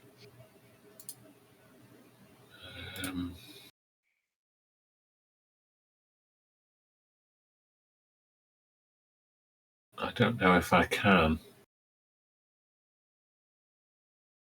Creatures, vehicles, here we go. Star moth. Here we go, this is what it looks like. Oh no, that's the... maybe you can see. Tell me what you can see.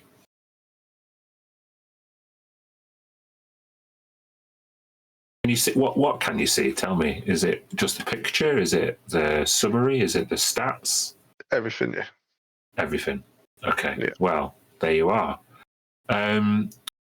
So these star moth apexes are the astral elf fighter ships, basically, and one of them is on patrol.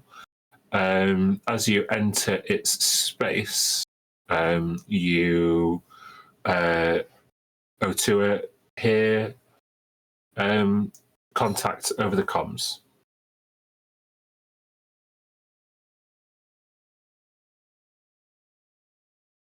Captain of the Witterquick, this is Zelene, Captain of Vondol's Pride.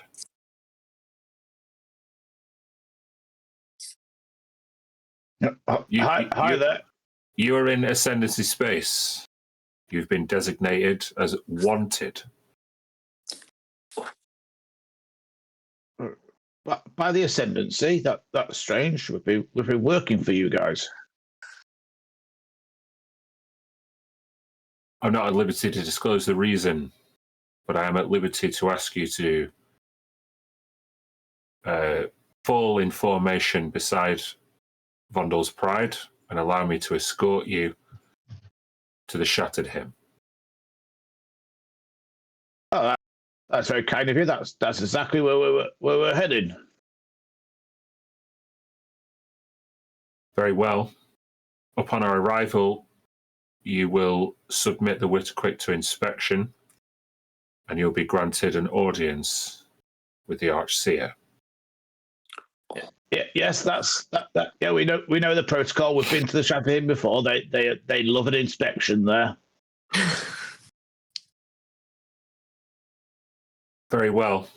Disable all weapons. Thinking that there's no one at the guns. We're not. Mm-hmm.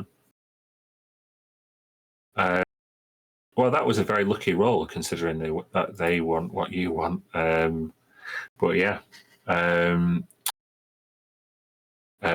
Zelene, you see, falls in alongside you. Now, a Star Moth ship is much bigger, not much bigger than the Witterquick, but mostly in terms of its wingspan.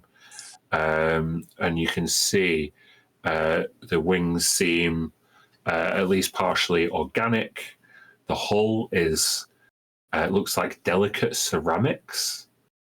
A vastly elegant ship of enormous size. Much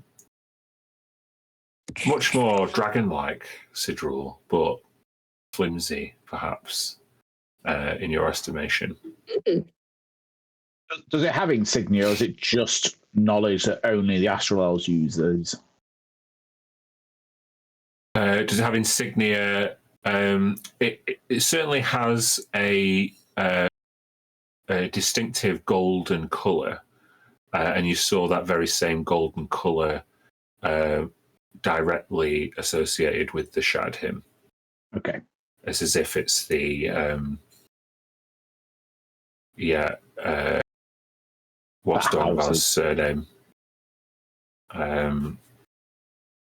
Yes. What is the main house? Oh my god. Tharivold? No, Tharivold is the guy.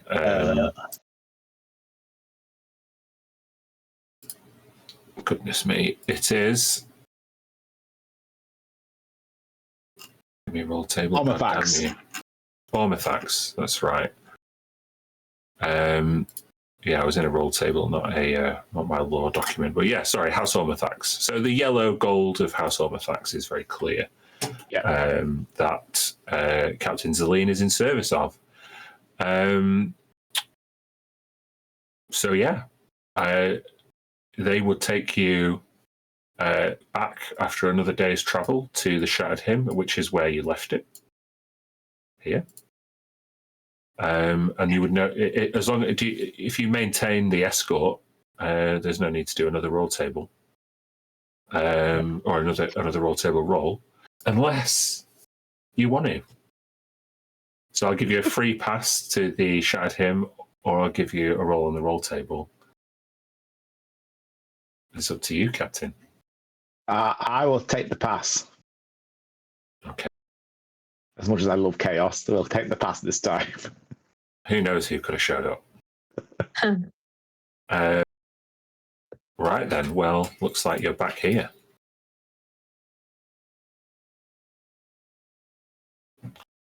Those people who are not Otua and we're piloting can take a long rest if you want to.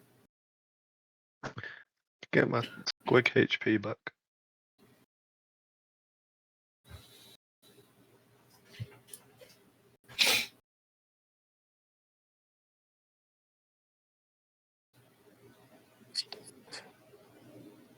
All right. You dock in the underbelly of the Shattered Hymn at your favourite platform 9, which is the one obviously most out of the way. As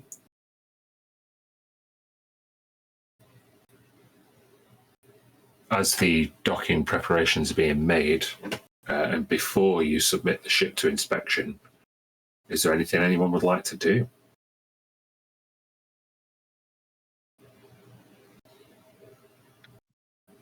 I feel like we should have a plan, but I don't think we've got one.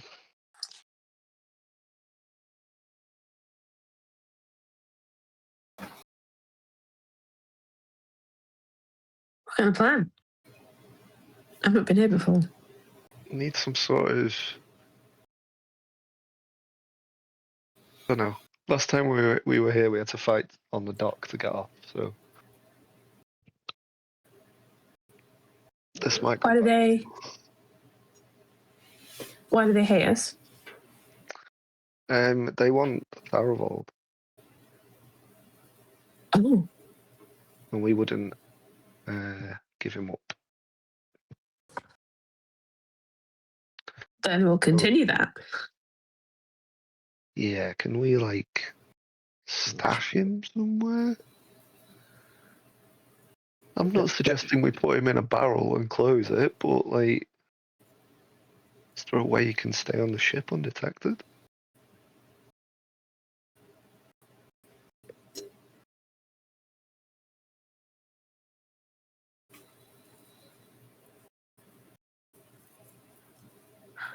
We try and get him in under some of those wonky floorboards. No, I think they'll scan the ship. I think it's... I didn't think about bringing Tharivold back here until you brought it up. Crap. I mean, they're not going to be happy because obviously we've not come here with good news. Well, we can hold on to the fact that we did the right thing. Perhaps they'll have. I'm just imagining you all saying that with blindfolds on and cigarettes as they line up for a load of fucking guns. Yeah.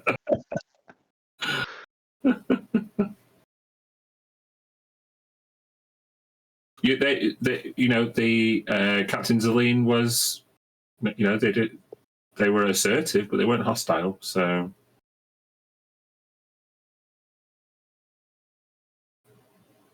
Just So we can bring him with us? No, Okay. I think someone should stay behind with Tharivold on the ship. Well, they don't know who I am. So why don't I stay with him?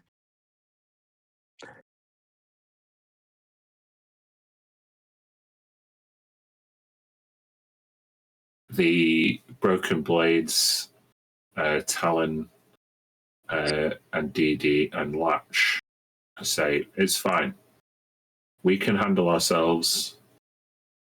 Unless they physically take him off the ship, he'll be safe. But we can't, I don't know, what if you submit to inspection and they want Tharivold, are you guys going to stop them, or what?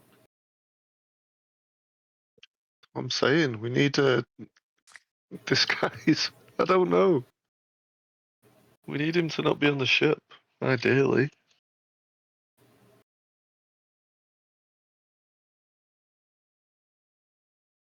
It was able to transport itself. Came to us when we were down there in the depths of Laminigrod. That's true. But I'm just not sure if he's lucid enough to do it consciously.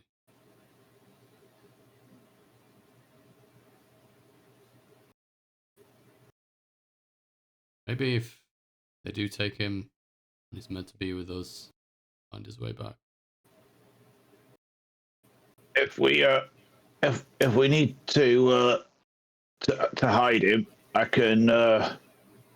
If we've got a good space for him, bring him up here while I'm just before we get landed into the dock, you know, and I'll see if I can help hide him for a little bit.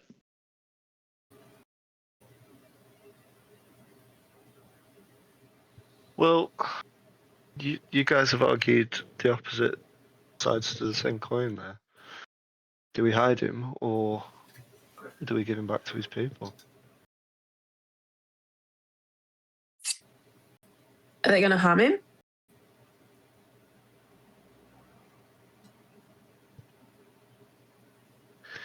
Donovan seemingly wanted to harm him, but Donovan seems to have gone rogue. And I say we don't give him back. And we hide him, whether that's on the ship with your people.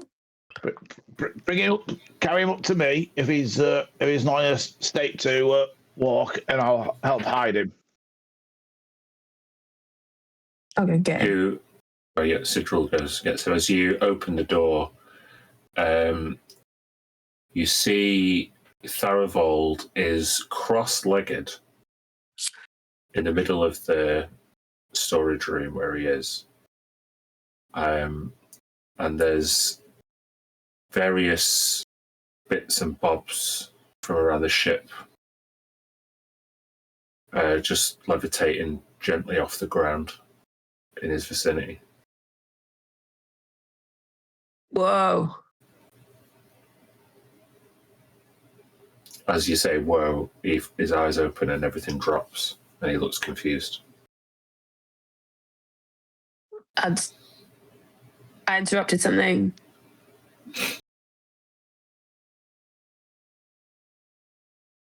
We need to get you off the ship. I've seen you. Well. You see me? Yeah, I helped you in here. Yes. Yes, you did. I'm home? No. He looks confused. Right. We're on the Shattered Hymn. I think you know that place. Or we're going there. We think that they're after you. We don't think it's good. We want to hide you away to keep you safe.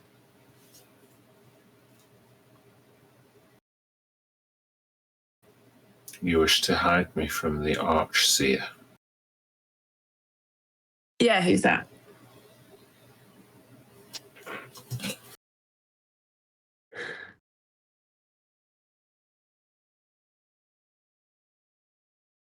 He looks through you.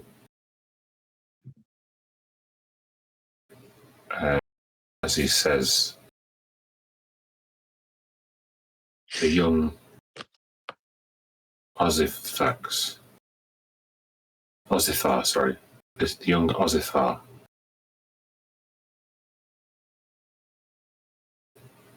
I feel his eyes.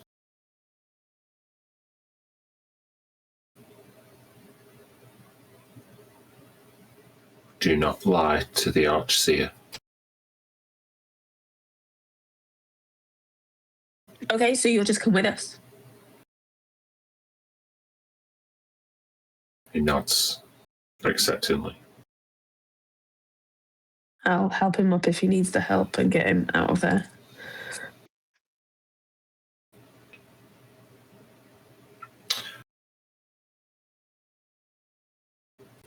As you extend your hand and he accepts your grip,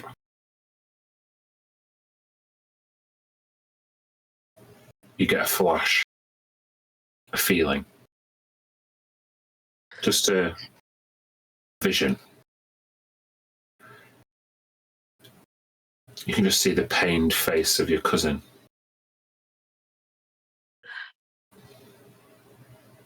Oh. As quickly as it enters your mind, it leaves again.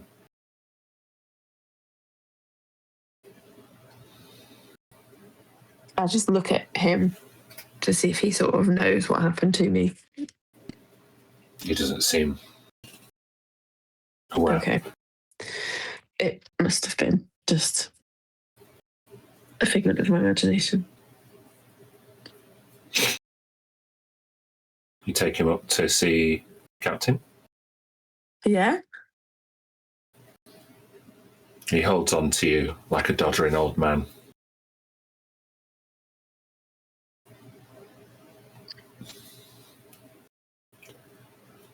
And you bring him to a tour. Yeah. He won't be hidden. Doesn't want it. Pointed out that we shouldn't hide him from someone called the Archseer. And I don't know who the Archseer is, but it sounds stupid. He's the Hiding boss. him, I mean, not the Archseer. Archseer is a fancy term for an elf boss, but yeah, he's the guy in charge here on the Shard Him. Sounds like probably the Archseer already knows that he's here. So if we just keep him with us. Okay. Are you sure, Faravold? Is that we want to look after you? He doesn't seem really aware of what's going on. He's just there. Well, we can we can help him at least if things do go wrong to protect him. Anyone find that that amulet Ina had? That amulet of proof against detection and location. Maybe put that on him. We've got it somewhere. I'll dig it out. I'll dig it out for him. And then if we need to disappear, I'll make us both go invisible, and I'll escape with him. From the sounds of it, I would say he doesn't want to. We'll call it Plan B. Okay.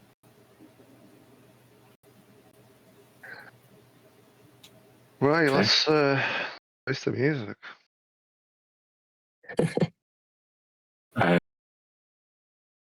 As you dock at platform 9,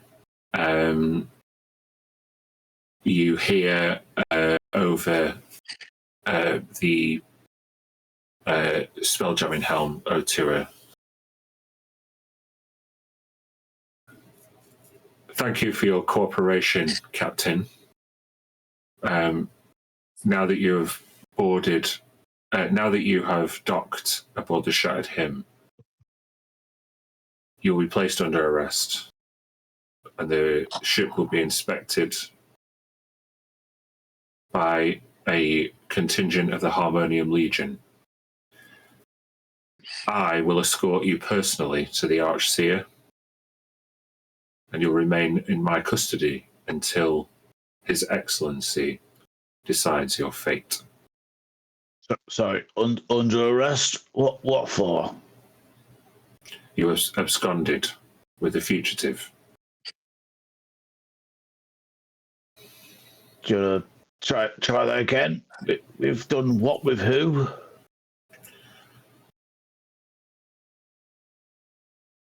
The Archseer requested that you bring one called Faravold before him, and you were dispatched to the docks in order to facilitate compliance you did not comply. And the last thing that was seen of your crew was a dragonborn sailing up through a arcane vent and exiting the shattered hymn through the roof. Oh yeah, I remember that.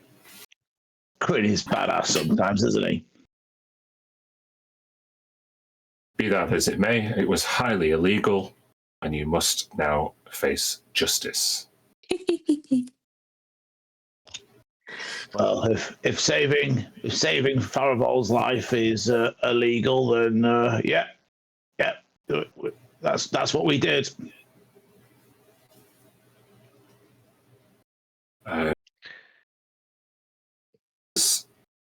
You all disembark from the shattered hymn. You can see a row of Harmonium Legionnaires. Next to you,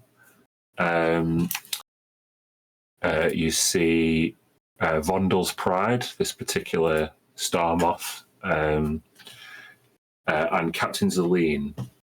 Captain Zelene steps off Vondel's Pride, and she's wearing this like faceless golden helmet with like a big golden like ponytail coming out the top of it, and really kind of closely worn blue armored carapace armor with silver gauntlets and a silver saber at her side, almost like a Harmonium Legionnaire, but less bulky and technical, more elegant, more refined, a little bit more old-fashioned, really. And as she takes off the golden kind of like conch helm, you see she like waves her hair back, and you see quite a young astral elf, younger than Ina probably, as she steps up to the Harmonium Legionnaires and salutes them. They all turn an about face to you guys at the end of the jetty.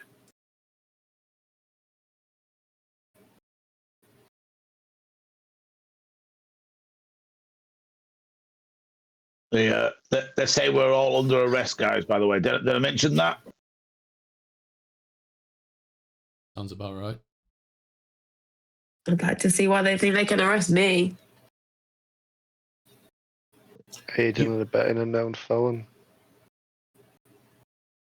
I don't know.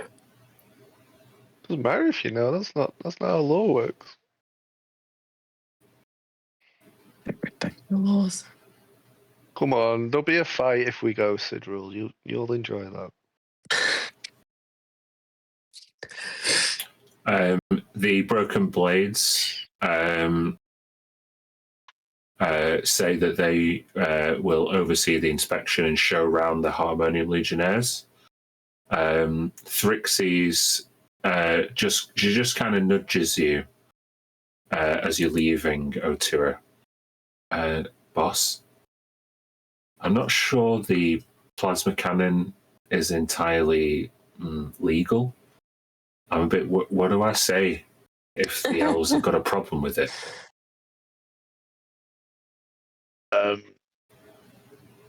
I mean, just make it look like it can't be removed. Well, it would be pretty fucking difficult, but sure. Latch will do her talking. She speaks their language. As you turn around to leave, you bump into... no, in fact, Corinne, you would bump into Honazer as you're leaving. Hmm. I'd be going to get Ina's body as well. Yeah. When you go towards Ina's body, you see Honazer's already stood outside the room. Yeah, just go up the side. Hey, there's like a rumor going around the crew that you used to work for Consec. Correct. Huh. How do you feel about them now? It's complicated. No shortage of animosity, if that's what you're worried about. Oh no, I Consec are like capitalist bastards, right?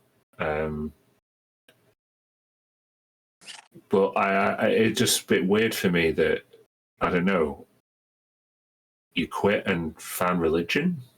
Did you have a crisis of conscience or some shit? Guess you could say religion found me. She just like wonders what that means as you go past the doorway. Spoken like a delusional zealot. Yeah. And yeah, as you pick up Ina's body, do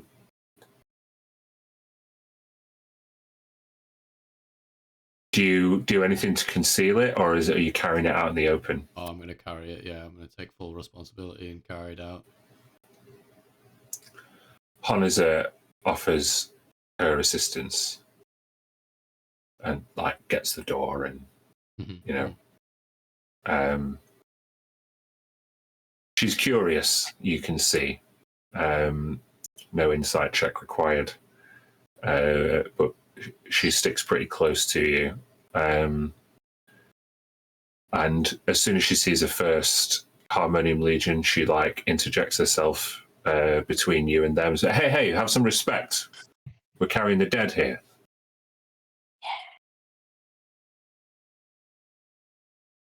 And you are all, plus Tharivold and Ina's body, thrust into the custody of Captain Zaleen. Just for posterity, it is Captain Zaleen of Vandal's Pride. How many silent H's? Not a single one, you motherfucker. Oh, I got it. Didn't spell it right, though. I got it wrong with the first letter, so. Yeah, me too. Right, I brilliant. realised it was an X after about the third time he'd said it. It was like, no, that's an X. It was the only letter that I even attempted. He spells a Z with an X. Well, it's not. Anyway. So yeah, you are escorted alongside Captain Zaleen to the central palace of House Ormathax. You see, bear with me, lots of triarchal regalia. There's a much stronger military presence than there was last time you were here. Many more legionnaires. I just want a group perception check, if you will. Ooh.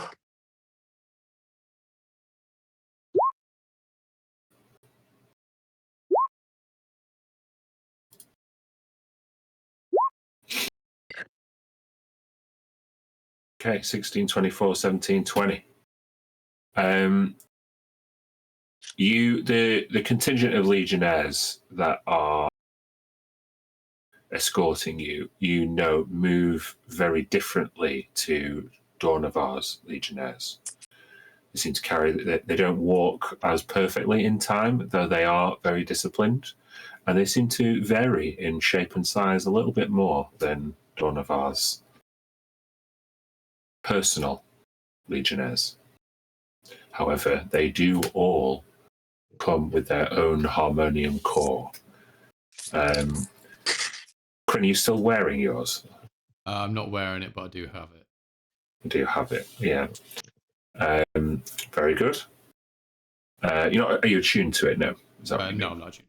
No, you're not. Okay, cool. You walk through the main square. This market where you last were, and you found Dee Dee who was bartering for your armor. And with that perception check, you also see quite a lot of elves who would normally be going about their business and ignoring you, being marched through the middle of the square. They all just stop and watch as you are paraded through the middle of the town square, but they're not watching you. And tell me what they might be looking at, or who they might be looking at. The new girl. No? Tharivold. Ina's body? Tharivold. Oh. Tharivold is Tharivold being supported by you, Sidrul, still? I think so, yeah.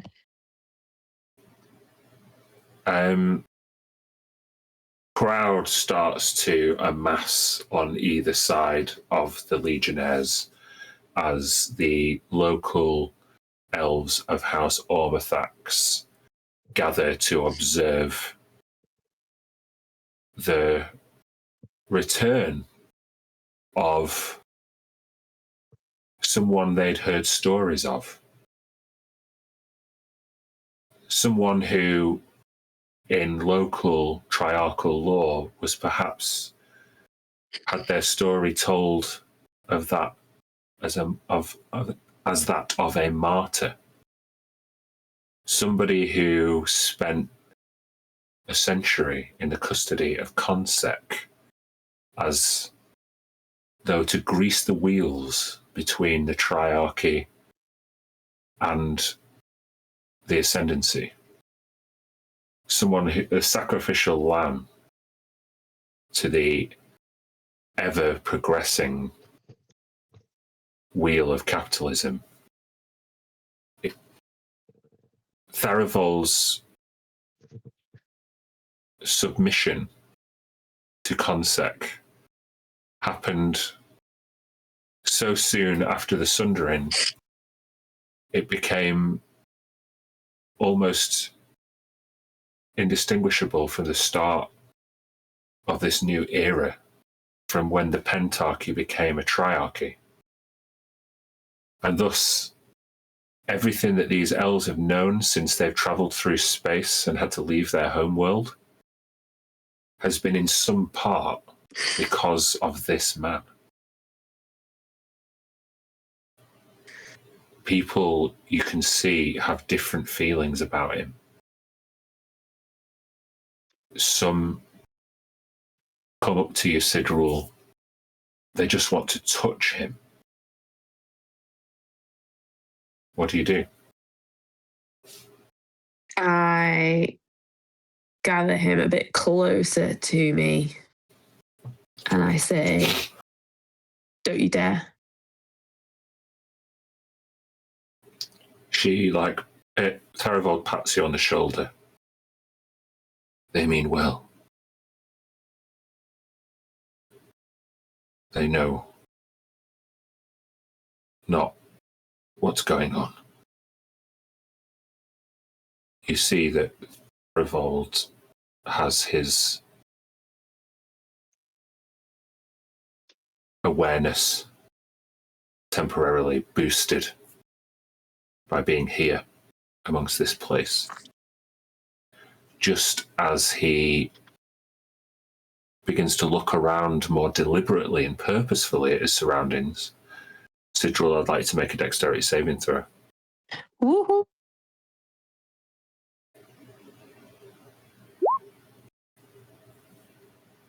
A natural 20! With a natural 20, how do you deflect the missile that is aimed at Tharivold's head from the crowd? I mean, I catch it. That's the coolest thing. Like a monk. The fright of rock nearly hitting his head startles Tharivold, and he begins mumbling to himself again. How do you reassure him? I don't think I'll say anything to him because I don't think he's super verbal like this. So I think I will just like gather him, like maybe put my arm around him and like rub the other arm as like just physical reassurance for him. To make a charisma check. Doesn't really come naturally to Sidril, but oh yeah, charisma really doesn't come naturally to Sidril. An 11? An 11. It doesn't seem to provoke an initial reaction, but that's neither positive nor negative. Mm-hmm.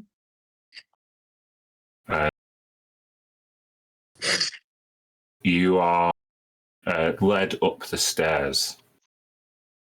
You hear shouts, approving shouts, ones that say "Welcome home." Other questions of inquiries. Tell us what happened. Tell us what you know. You were there. I'll say to him, like, go on. You can. Each question seems to weigh heavier and heavier on his mind. He begins to furrow his brow like he can't cope with it. Okay, I look daggers at anyone that tries to ask him any more questions. And maybe I like hiss at them.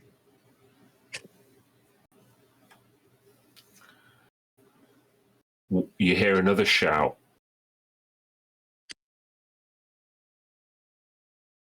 By Umathir's grace, he has returned.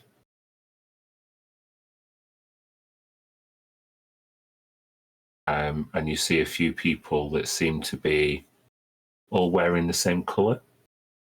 Instead of the gold of House Ormathax, they're wearing like a combination of gold and purple and black.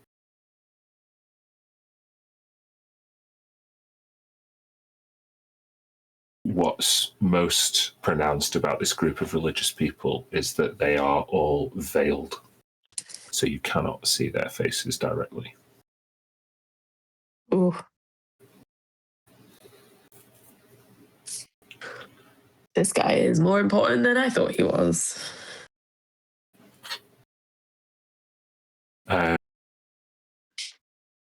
You are eventually led to the palatial hall of the Archseer.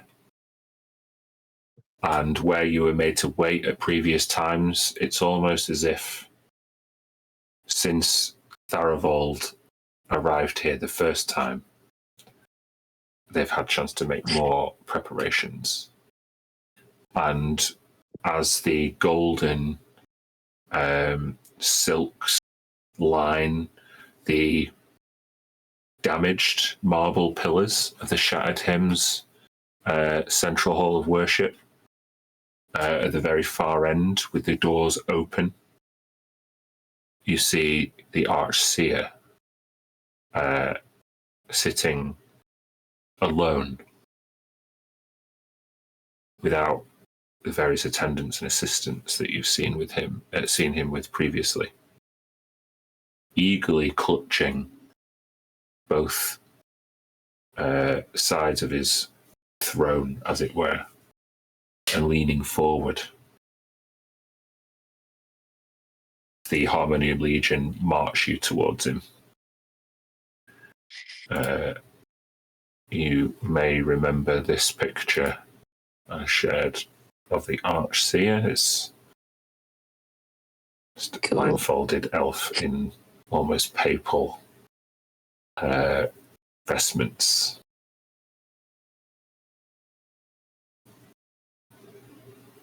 Do you all approach? Okay.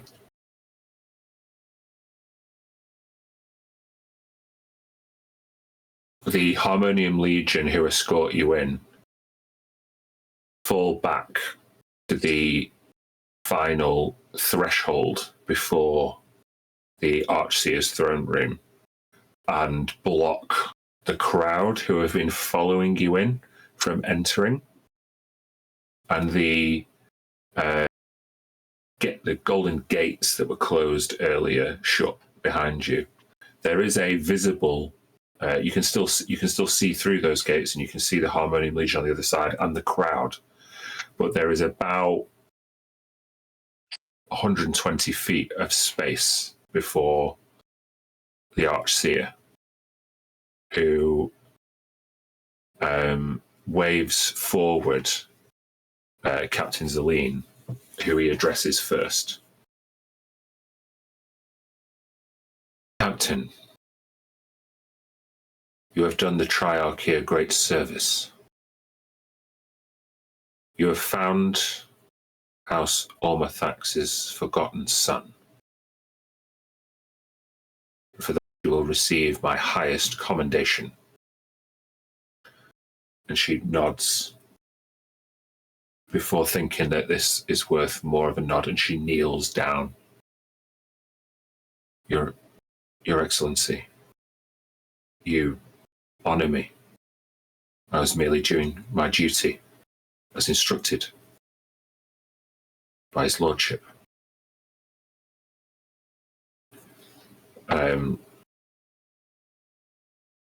A diligent captain though you are, your flattery is not required. You may stay while I address these travellers who saw fit to abscond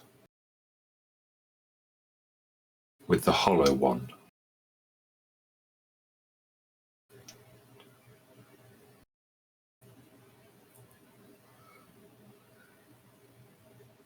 I'd first like to address the matter in your arms, Dragonborn.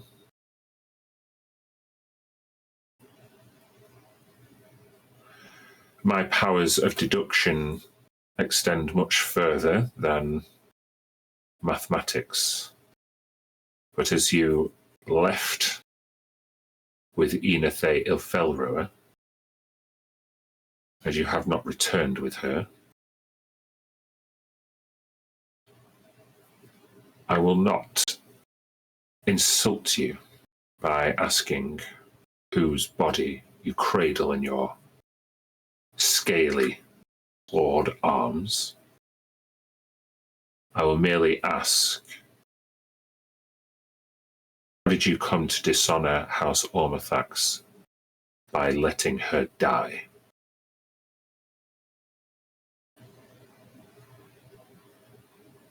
I accept all responsibility. It was mine to protect her, and I failed to do so. I'll not insult you with a paltry apology. Deduced all there is to already.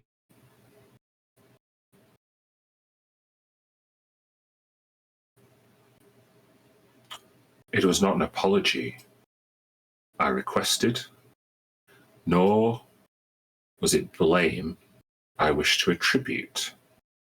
I merely asked how she died. The depths of Chelenos Prime within Liminogrod. We were hailing Bornevar. We encountered a creature awakened depths of a temple within Liminogrod. Attacked while I had left Ina alone for a moment. Creature.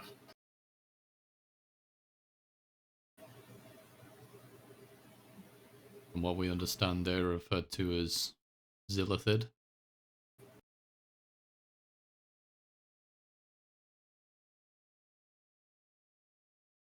Just make an insight check.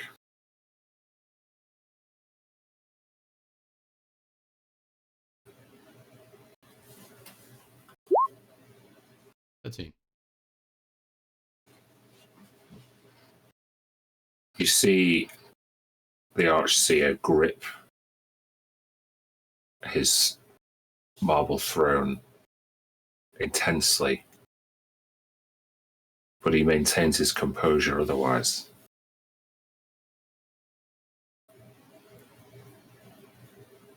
Zilithid.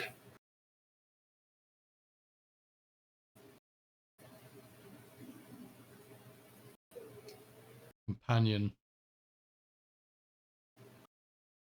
New companion of ours that we found within Laminigrod informed us what little know these creatures. He kind of puts his head over towards Sidril.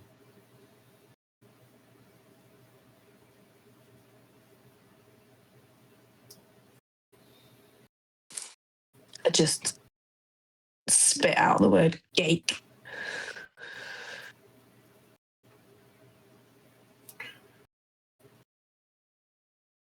I haven't seen your kind before. And that is not supposed to be ironic. From where do you hail?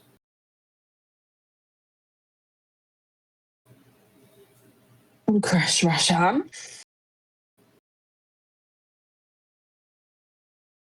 A creche. What kind of pit is Kresh Rashan? Pit?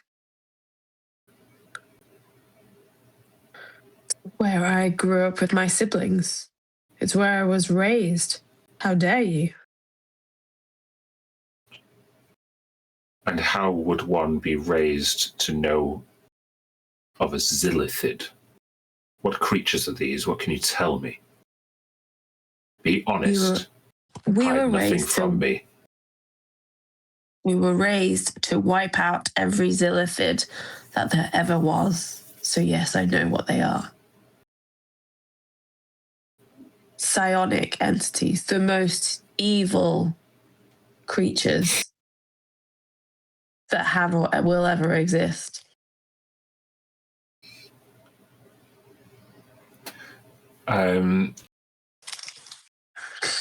You see next to the Archseer his assistant, whose name escapes me in my notes, name and title. But he disengages or dispels an invisibility spell. Stood there the whole time. And he says, "Sire, no record of any such creature exists. I would suggest that this extra member of this criminal gang are just trying to spin you a yarn to avoid further scrutiny." It was Gake that tore the head off of your kin. That's how they work. That's what they feed on. Just because you haven't come across them before does not mean they don't exist. Bryn, do you do anything to support Citril's claim? Yeah, as she says that, he pulls over the cloak or whatever is covering her head, revealing it. Ring out from the gallery behind you. In that case, either Sidril or Kryn can make a persuasion check at advantage. give me these. You don't want a -1? Do a bit better than that. Go on. About 28. Yeah, get up here.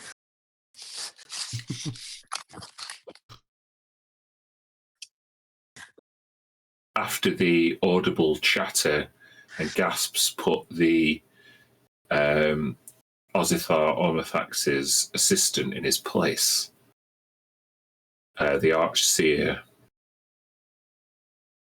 you can see, ponders his next question carefully.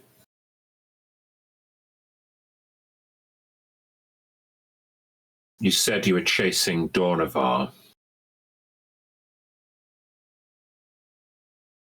He has also absconded, as you know. He hasn't returned to the Shattered Hymn. What do you think his involvement with these creatures is? What would motivate him to stay away? What was he doing in Leminigrod? I'm not be sure exactly. We heard rumor that he was there once we arrived at Kelanosh Prime. It seemed either he was after a dead god or a Nexus intelligence. Is still at this point uncertain as of when we last left him. Although, notably, he did describe to us how he was leaving immediately to report Ina's death to the Shattered Hymn.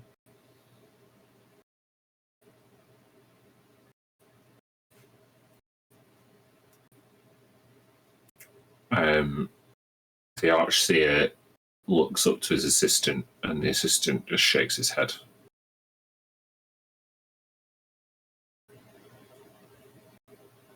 Well,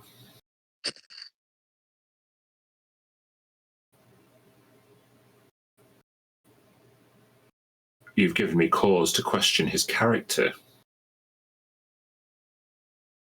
Not ready to distrust one of my kin so readily, especially not on the say-so of a former Consec agent. No matter how many of my beheaded researchers he might bring me. Quite frankly, Your Eminence, my station, expired as it may be aside, seemed quite obvious to me that Dornavar was acting of his own volition and intention. He had the strike of a treacherous man. Spent 20 years as a spy. Spot a traitor, see one. That is why we didn't feel it was appropriate to leave Tharavold in the hands of a political rift where his power might be abused.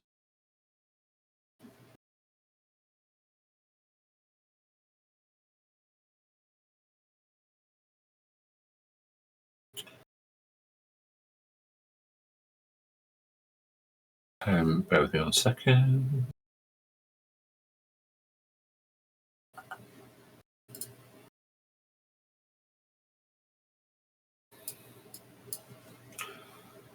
Tharavold Duskwane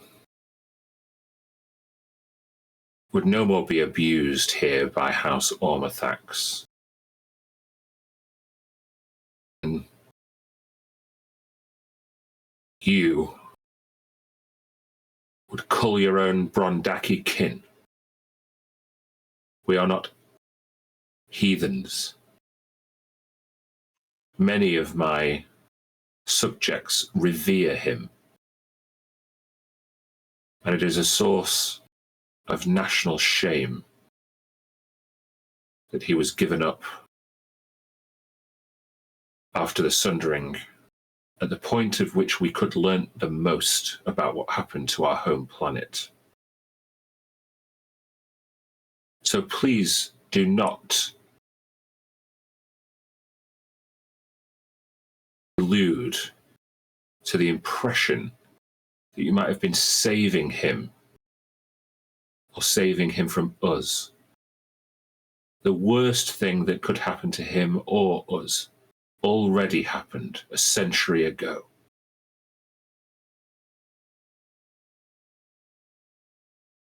And yet, when laden with the responsibility to report the latest whereabouts of Tharaval Duskbane and the death of a royal daughter, Dornavar has absconded.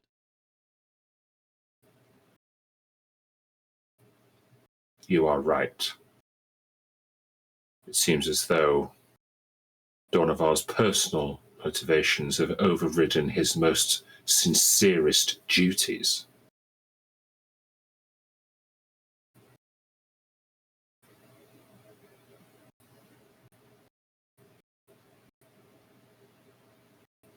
He will be taken care of. He will be healed, and he will be reinstalled alongside me as my new advisor.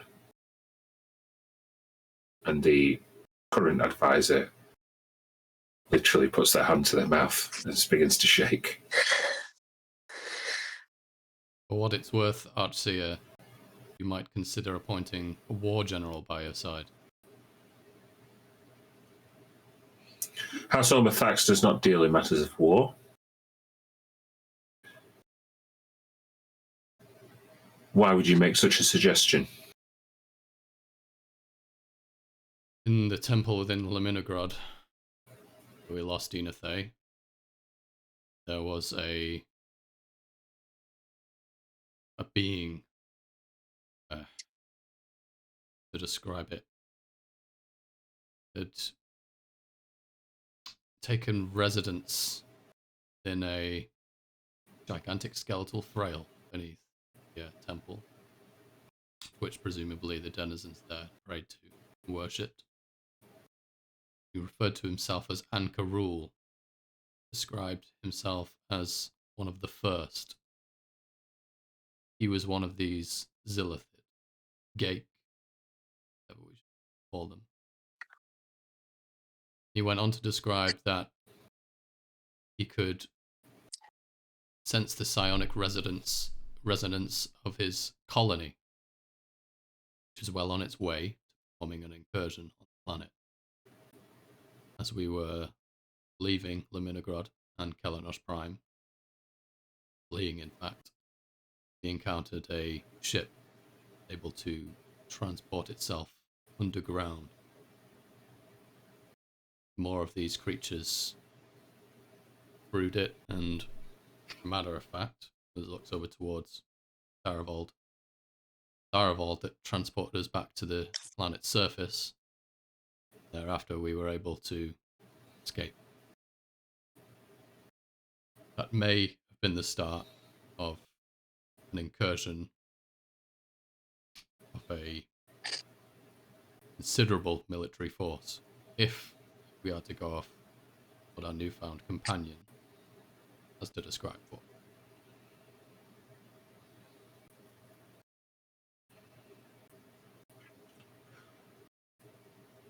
Well, that is discouraging news. Green one.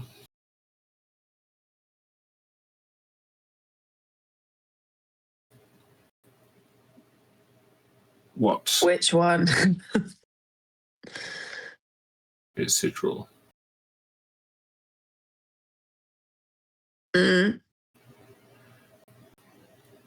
If your Dragonborn advocate is correct, and I should consider mobilizing the Triarchy towards a war footing, I would need more evidence than perhaps a deceased family member. If you are as well trained and prepared to fight these Gake as you appear, then returning the favor and ripping one of their heads off and bringing them to me should be no big service request. Meantime, we will see to Tharival Duskgrain's rehabilitation, and your criminal record shall be placed in suspension pending any future misdemeanors.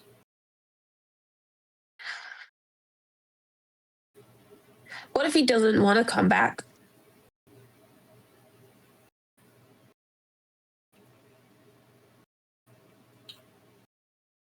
Sorry, what? If who doesn't want to come back? Arvold, the old guy. He is home. It will take No. some adjustment. No. He says he's not home. He knows he's not home. He wants to go home, but he knows that's not this place.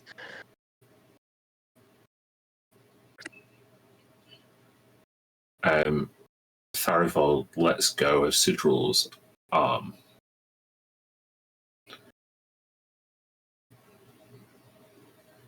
And looks up at the Archseer. Turns round. Sidrul, you were kind to me. I appreciate that. Yeah, you were kind to us.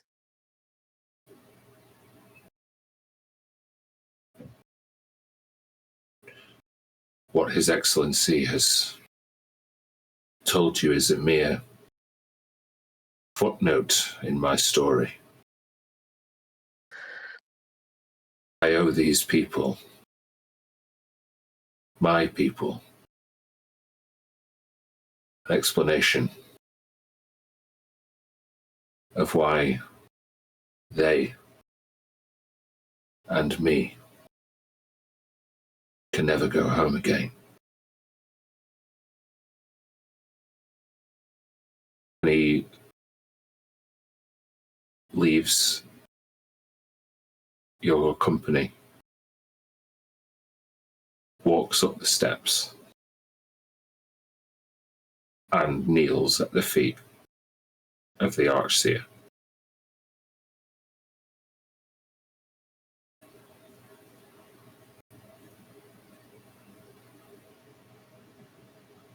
Oh.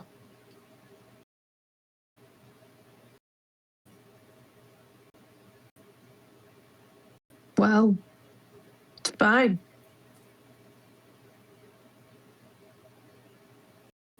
Fine. And you want the head of a geik presenting to you? I'll bring you 10. 20. 100.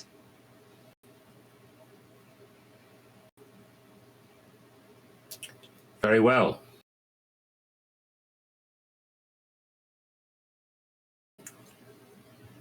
For returning the Hollow One, which, if you haven't picked up by now, is kind of like the name that some legends give to Tharival. For the returning Enathe Ilfelrua, and the anticipated support in bringing the fugitive Dornavar Ormathax to justice, you are hereby granted respite on the Shattered Hymn, and your sentence is commuted to an as yet undetermined point in the future, depending on your success.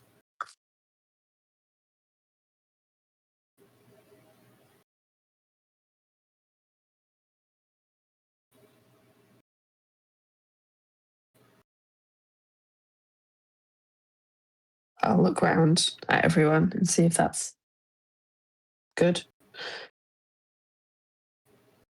I'll tell you what, I don't think we're going to get paid much for this one, mate, but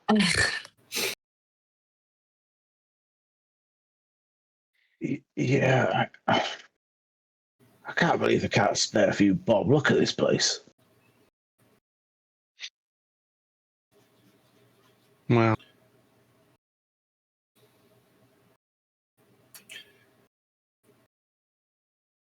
You will be granted assistance from House Ormathax in order to facilitate your success. Although monetary reward is not as anywhere as valuable as the pride of carrying out duties dispatched to you by the Archseer, we recognize that resources and investment is required if one is to obtain results.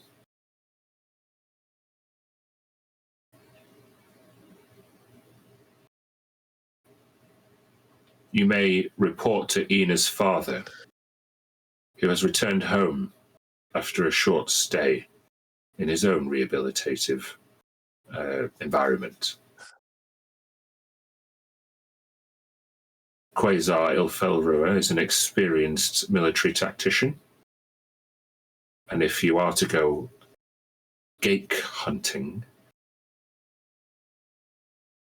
I'm sure his experience will be most valuable.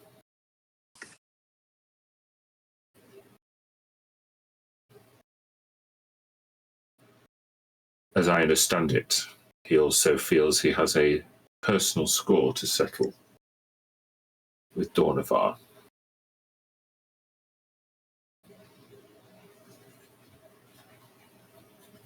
Especially once he was given news of his daughter's death.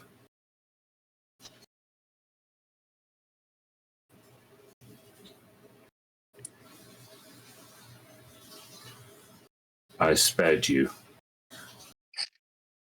from that indignation when you arrived. See that he points his anger in the right direction.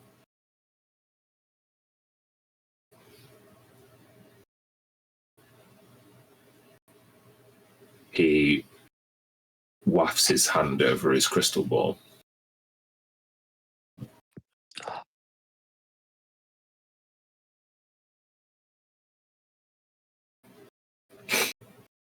Is there anything anyone would like to do or say to the Archseer or Tharivold before you leave them at this juncture? I give an appreciative nod towards Tharivold.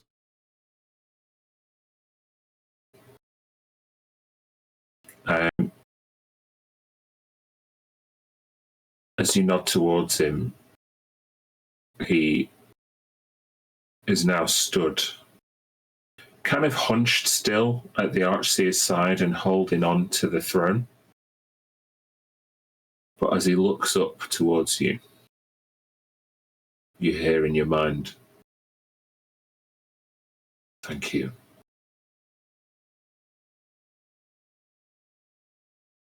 Though I shall remain here, the Archseer will assist me in keeping a close eye on you.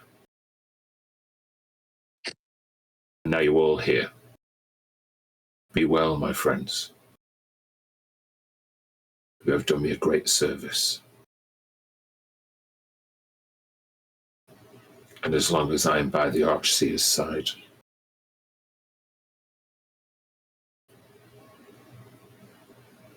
I will only be able to assist you.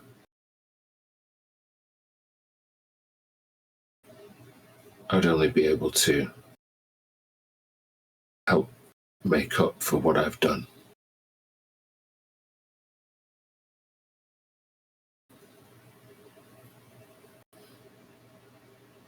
It goes quiet in your mind. I give him a wink. I'd say back at the end of the message, you're always welcome back, Tharivold.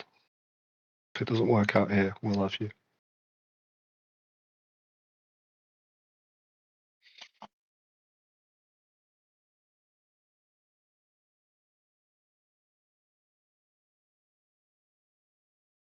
you don't get another message back after he goes quiet. You just feel a bit of warmth. That's cool.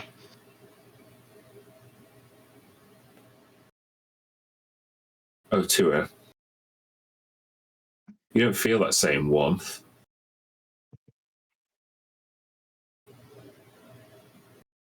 You just hear in your head, I believe this is a tactical error. What do you mean? You've just given away your most powerful weapon. You're not going anywhere, are you?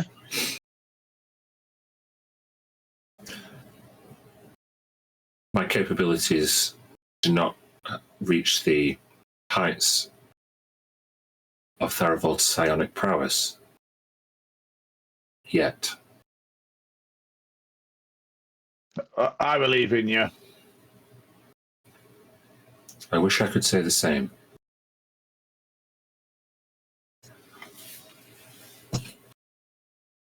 Oh no, not me. I'm never going to be that. You realise you just said that last bit out loud. Yeah, fine.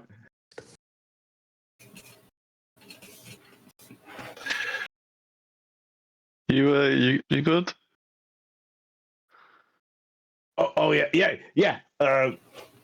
Sorry, I was just thinking about something else. Yeah. Okay.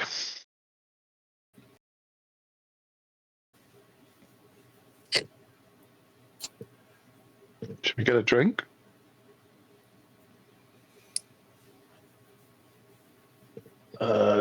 Yeah. I mean, I'm pretty shattered of these the last couple of days of spelljamming. Shattered.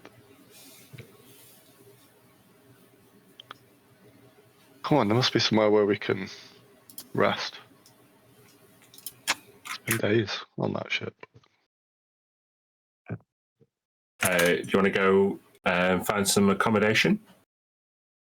Yeah, just like a place where we can regroup and freshen up and all that type of stuff.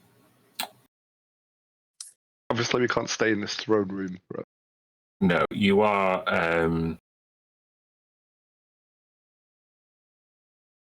You are obviously given the run of the Shattered Hymn now within reason, and various administrative people are kind of putting out the news that you're no longer officially wanted, and that people should cooperate with your inquiries. But yeah, you can be dispatched to some accommodation. Not a tavern per se. Why isn't my link working? So it's been very weird.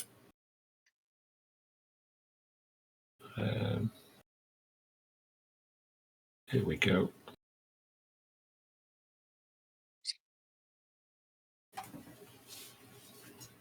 Just off the outside the palatial steps, you enter like the main square. Off the market stalls, you do see a. I mean, an elven tavern is not really a tradition, like a traditional tavern in the sense you might think, especially not aboard the Shattered Hymn. But there does seem to be a place where, like, academics are gathering to imbibe a few different scented drinks, and there are a few different leaves being burnt and rolled up and inhaled. Just off the market square, you are greeted by the vision of the sorceress maiden. Yeah, it's a place where academics gather to discuss scripture over a few drinks, perhaps. And there are rooms where visiting guest speakers usually take up residence. If you wanted to stay here above the Shattered Hymn, or just at least have a few drinks, you definitely could.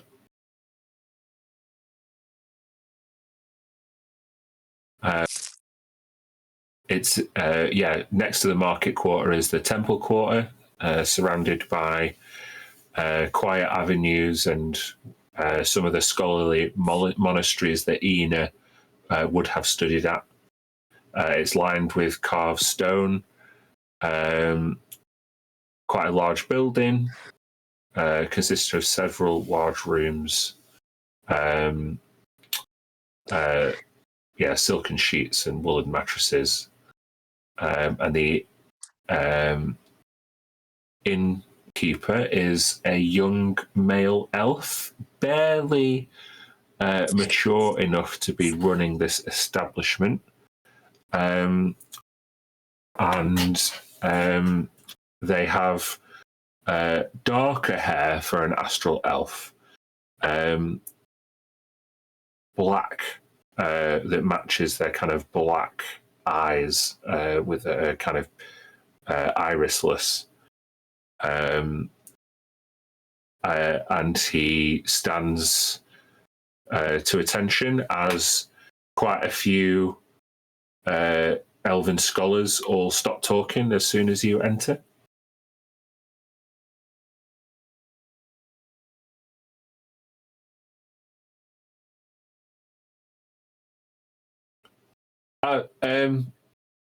Hello, sorry, don't mind them. Gentlemen, it's awfully rude.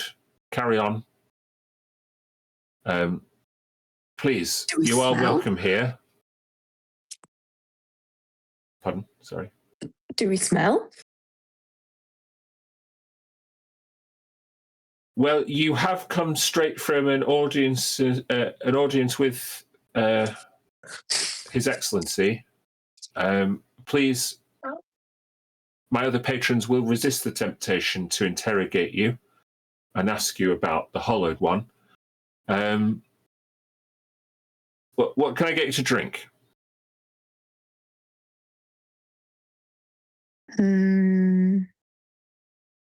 What do you have that's strong?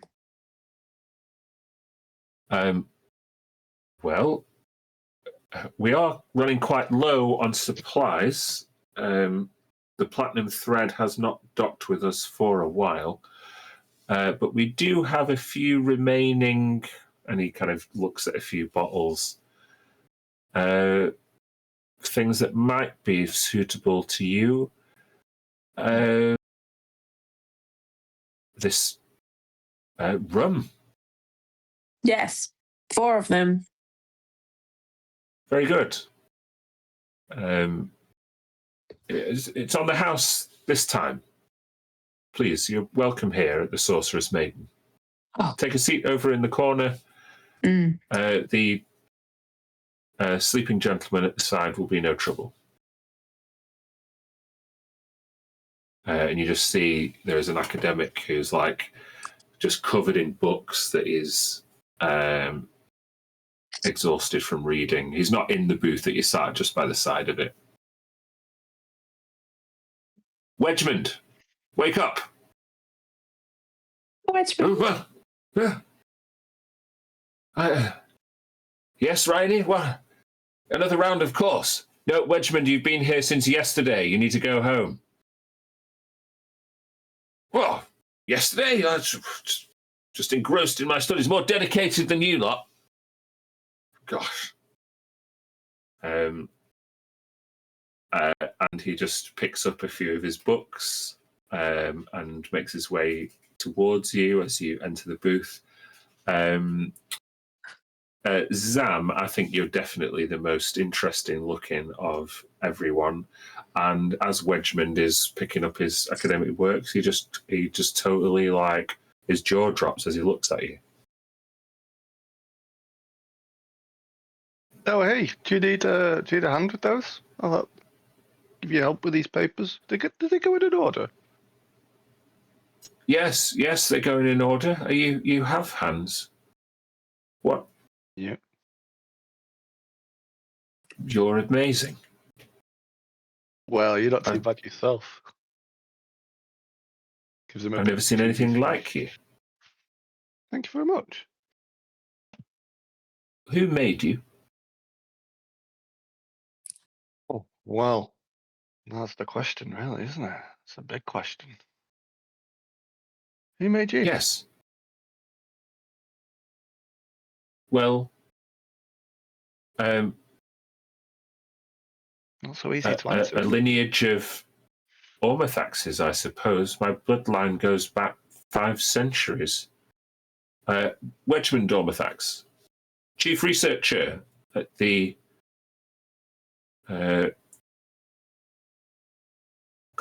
it's basically this is Ina's replacement in the archives. Mm. Do you have like a card or something we could take? Of course, any questions of academic curiosity, you can come to me at the archives.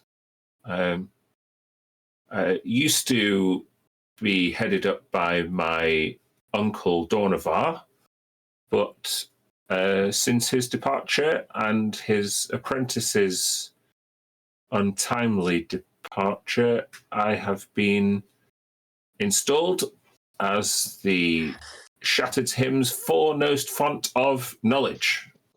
How fares your uncle? To be honest, he wasn't my favourite uncle.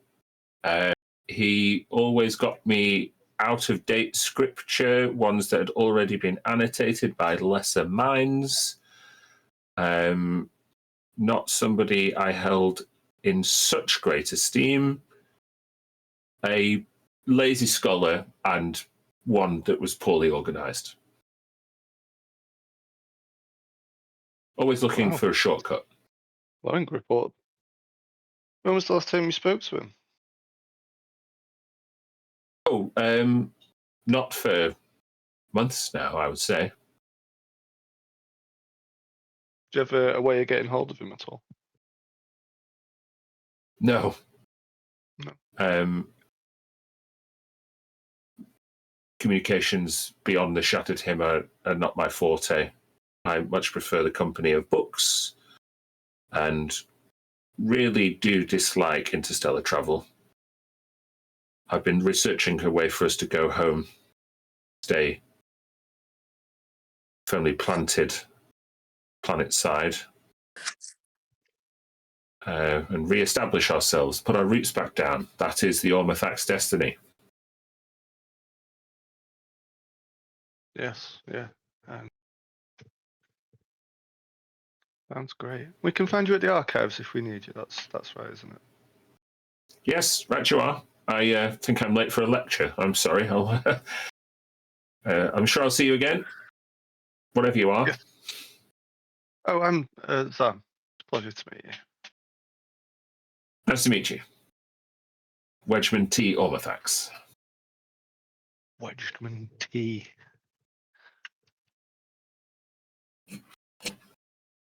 Wedgman is a great name. Yeah.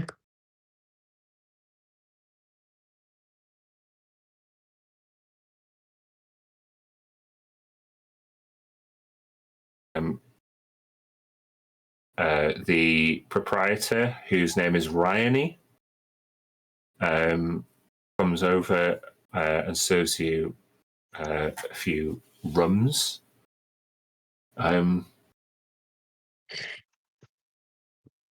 Will you be wishing to take in a meal, or would you prefer some privacy for me to leave you alone? I want the meal and then I want privacy. I don't know about these others. Yeah. Well, food I do have some of. We got rather a large package of space whale. Space whale and bitter cheese goes very well together. Fine. Space whale. Very good. It is quite fatty. It's not to everybody's taste, but certainly does stretch out a long way, which does wonders for my profits. I'll be right on that.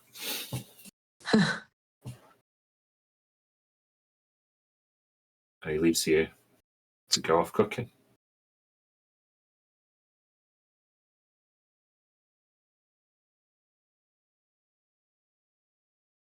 So yeah, I told How you it'd do be you- alright if we came back. Like, it's fine, right? They were a bit moody with us, but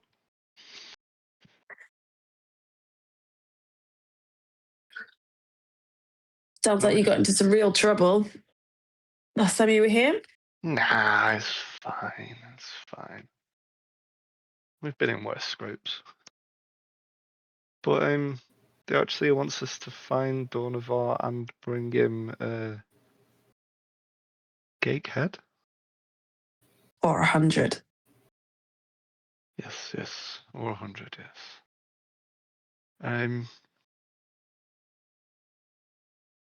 How does everyone feel about that? Because Good. obviously, Sidril, you feel great. Let's go hunt all the Gate, yeah. Like, Dornavar wasn't particularly hostile with us last time we saw him, if I remember correctly. It's more just a greed of power thing with him, right? I think he wasn't hostile to us as far as it served his needs. Definitely don't think he was telling us the whole picture, but No. Duplicitous would be an understatement for that man. how will we do? Do we try and find him again and bring him back? Certainly think we should try and find him. Perhaps tie up a couple of loose ends for us. But ultimately, need to convince the Archseer and the Triarchy to take this threat seriously. These Gate, what Ankarul described as true, then got a real fight on our hands. To be honest, the Archseer, there's a veneer of authority, but beneath it, kind of like Lee, I'm careful to see who might be listening. Man is stupid with power, greed, similar to Dornavar. I think if we find him even the most compelling evidence, he'll just broil himself in political bickering, and it's more considered with his own station and power and managing his own importance than actually mobilizing against a real threat. If we're going to convince him to do what needs to be done, then we're going to need as many gateheads as we can get. Yes. You notice Sidrul is like stood up at the table, like Yeah! Put on the table.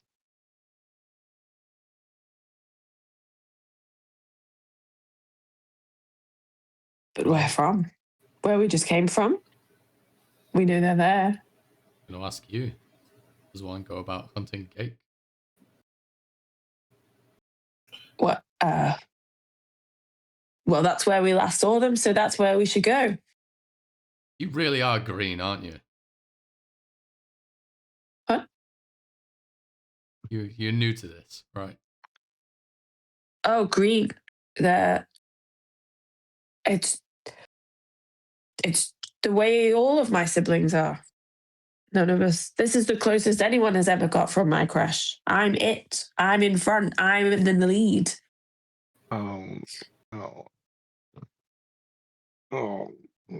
Okay. Sounds like your crush then is running in last. Ever encountered these creatures? Well, I don't know. There may be many crushes that are the same but have never encountered them but are trained and ready.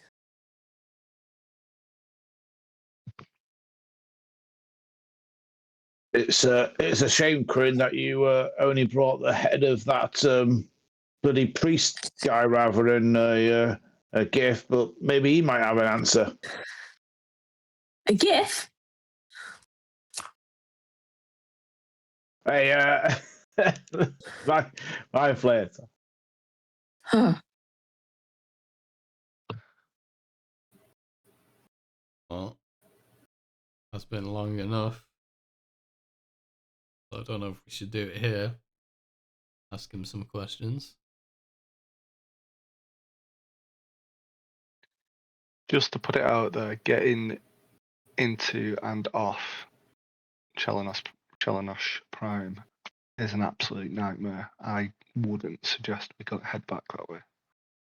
All right, Green Man, what would you suggest? That I don't have an answer for. You're very good at this, very good at saying no to other people's plans or What do you mean? thoughts. When? Name one time. Just now. You want to go back into certain death? That's what we've been asked to do. Yeah, I don't want to do that. I'm all right being alive. Otua, how do you feel about being alive, mate? I much prefer it. Yeah? Yeah, it's pretty good, isn't it? It's definitely my choice. My choice is alive. So Crid and I will go off on this heroic mission, and you two will scuttle off. Right, how do you feel about being alive? Well, pretty good about it. Yeah? While you are all discussing where to go and what to do next, Otua, your metal arm has been working without your knowledge while you've been talking. Okay. You look down on the table, and on a napkin you have written out a series of numbers. Do I recognize the numbers or the style of numbers? Make an intelligence check with advantage.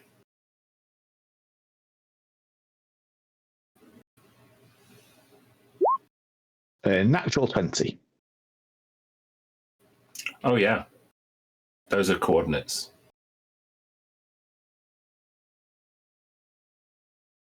When did I write that down? Do I recognize where the coordinates are for? Do I? No, you probably need a star chart to cross-reference them. That's handy because I have one of them in my bag. Of the entire Black Meridian? I have a star chart of the Black Meridian. Amazing. Looks like you will need a short rest to study it. Oh, you know I love a short rest.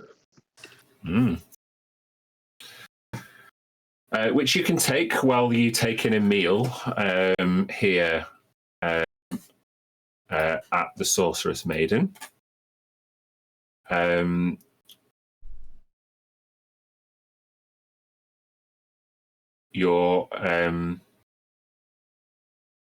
It's your left arm, isn't it? The metallic Yes. one. Yeah.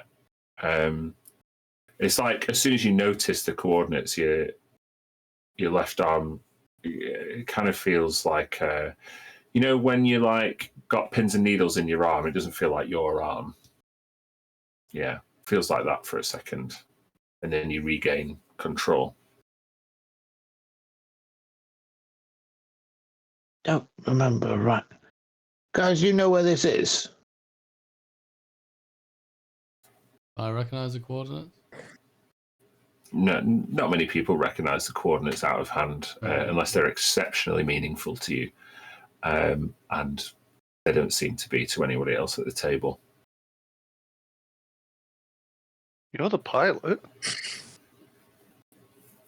Yeah, that's that. Yeah, I am. I'm definitely a pilot. Well, we'll see what we can deduce over the short rest at the beginning of the next session. Can I just make a very quick insight check on him saying, I'm definitely a pilot? Yeah.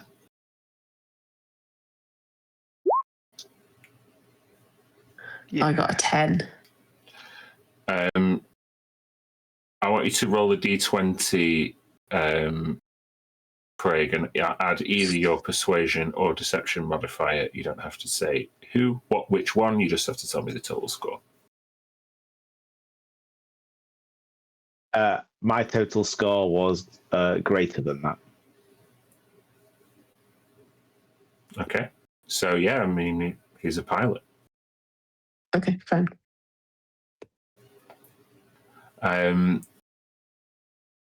All right. Thank you very much for joining us, everybody. Back once again in the Black Meridian. Now back on the Shattered Hymn as well. What will happen next and where will they go? This as yet unnamed quartet. We shall see next time. Thanks for joining us.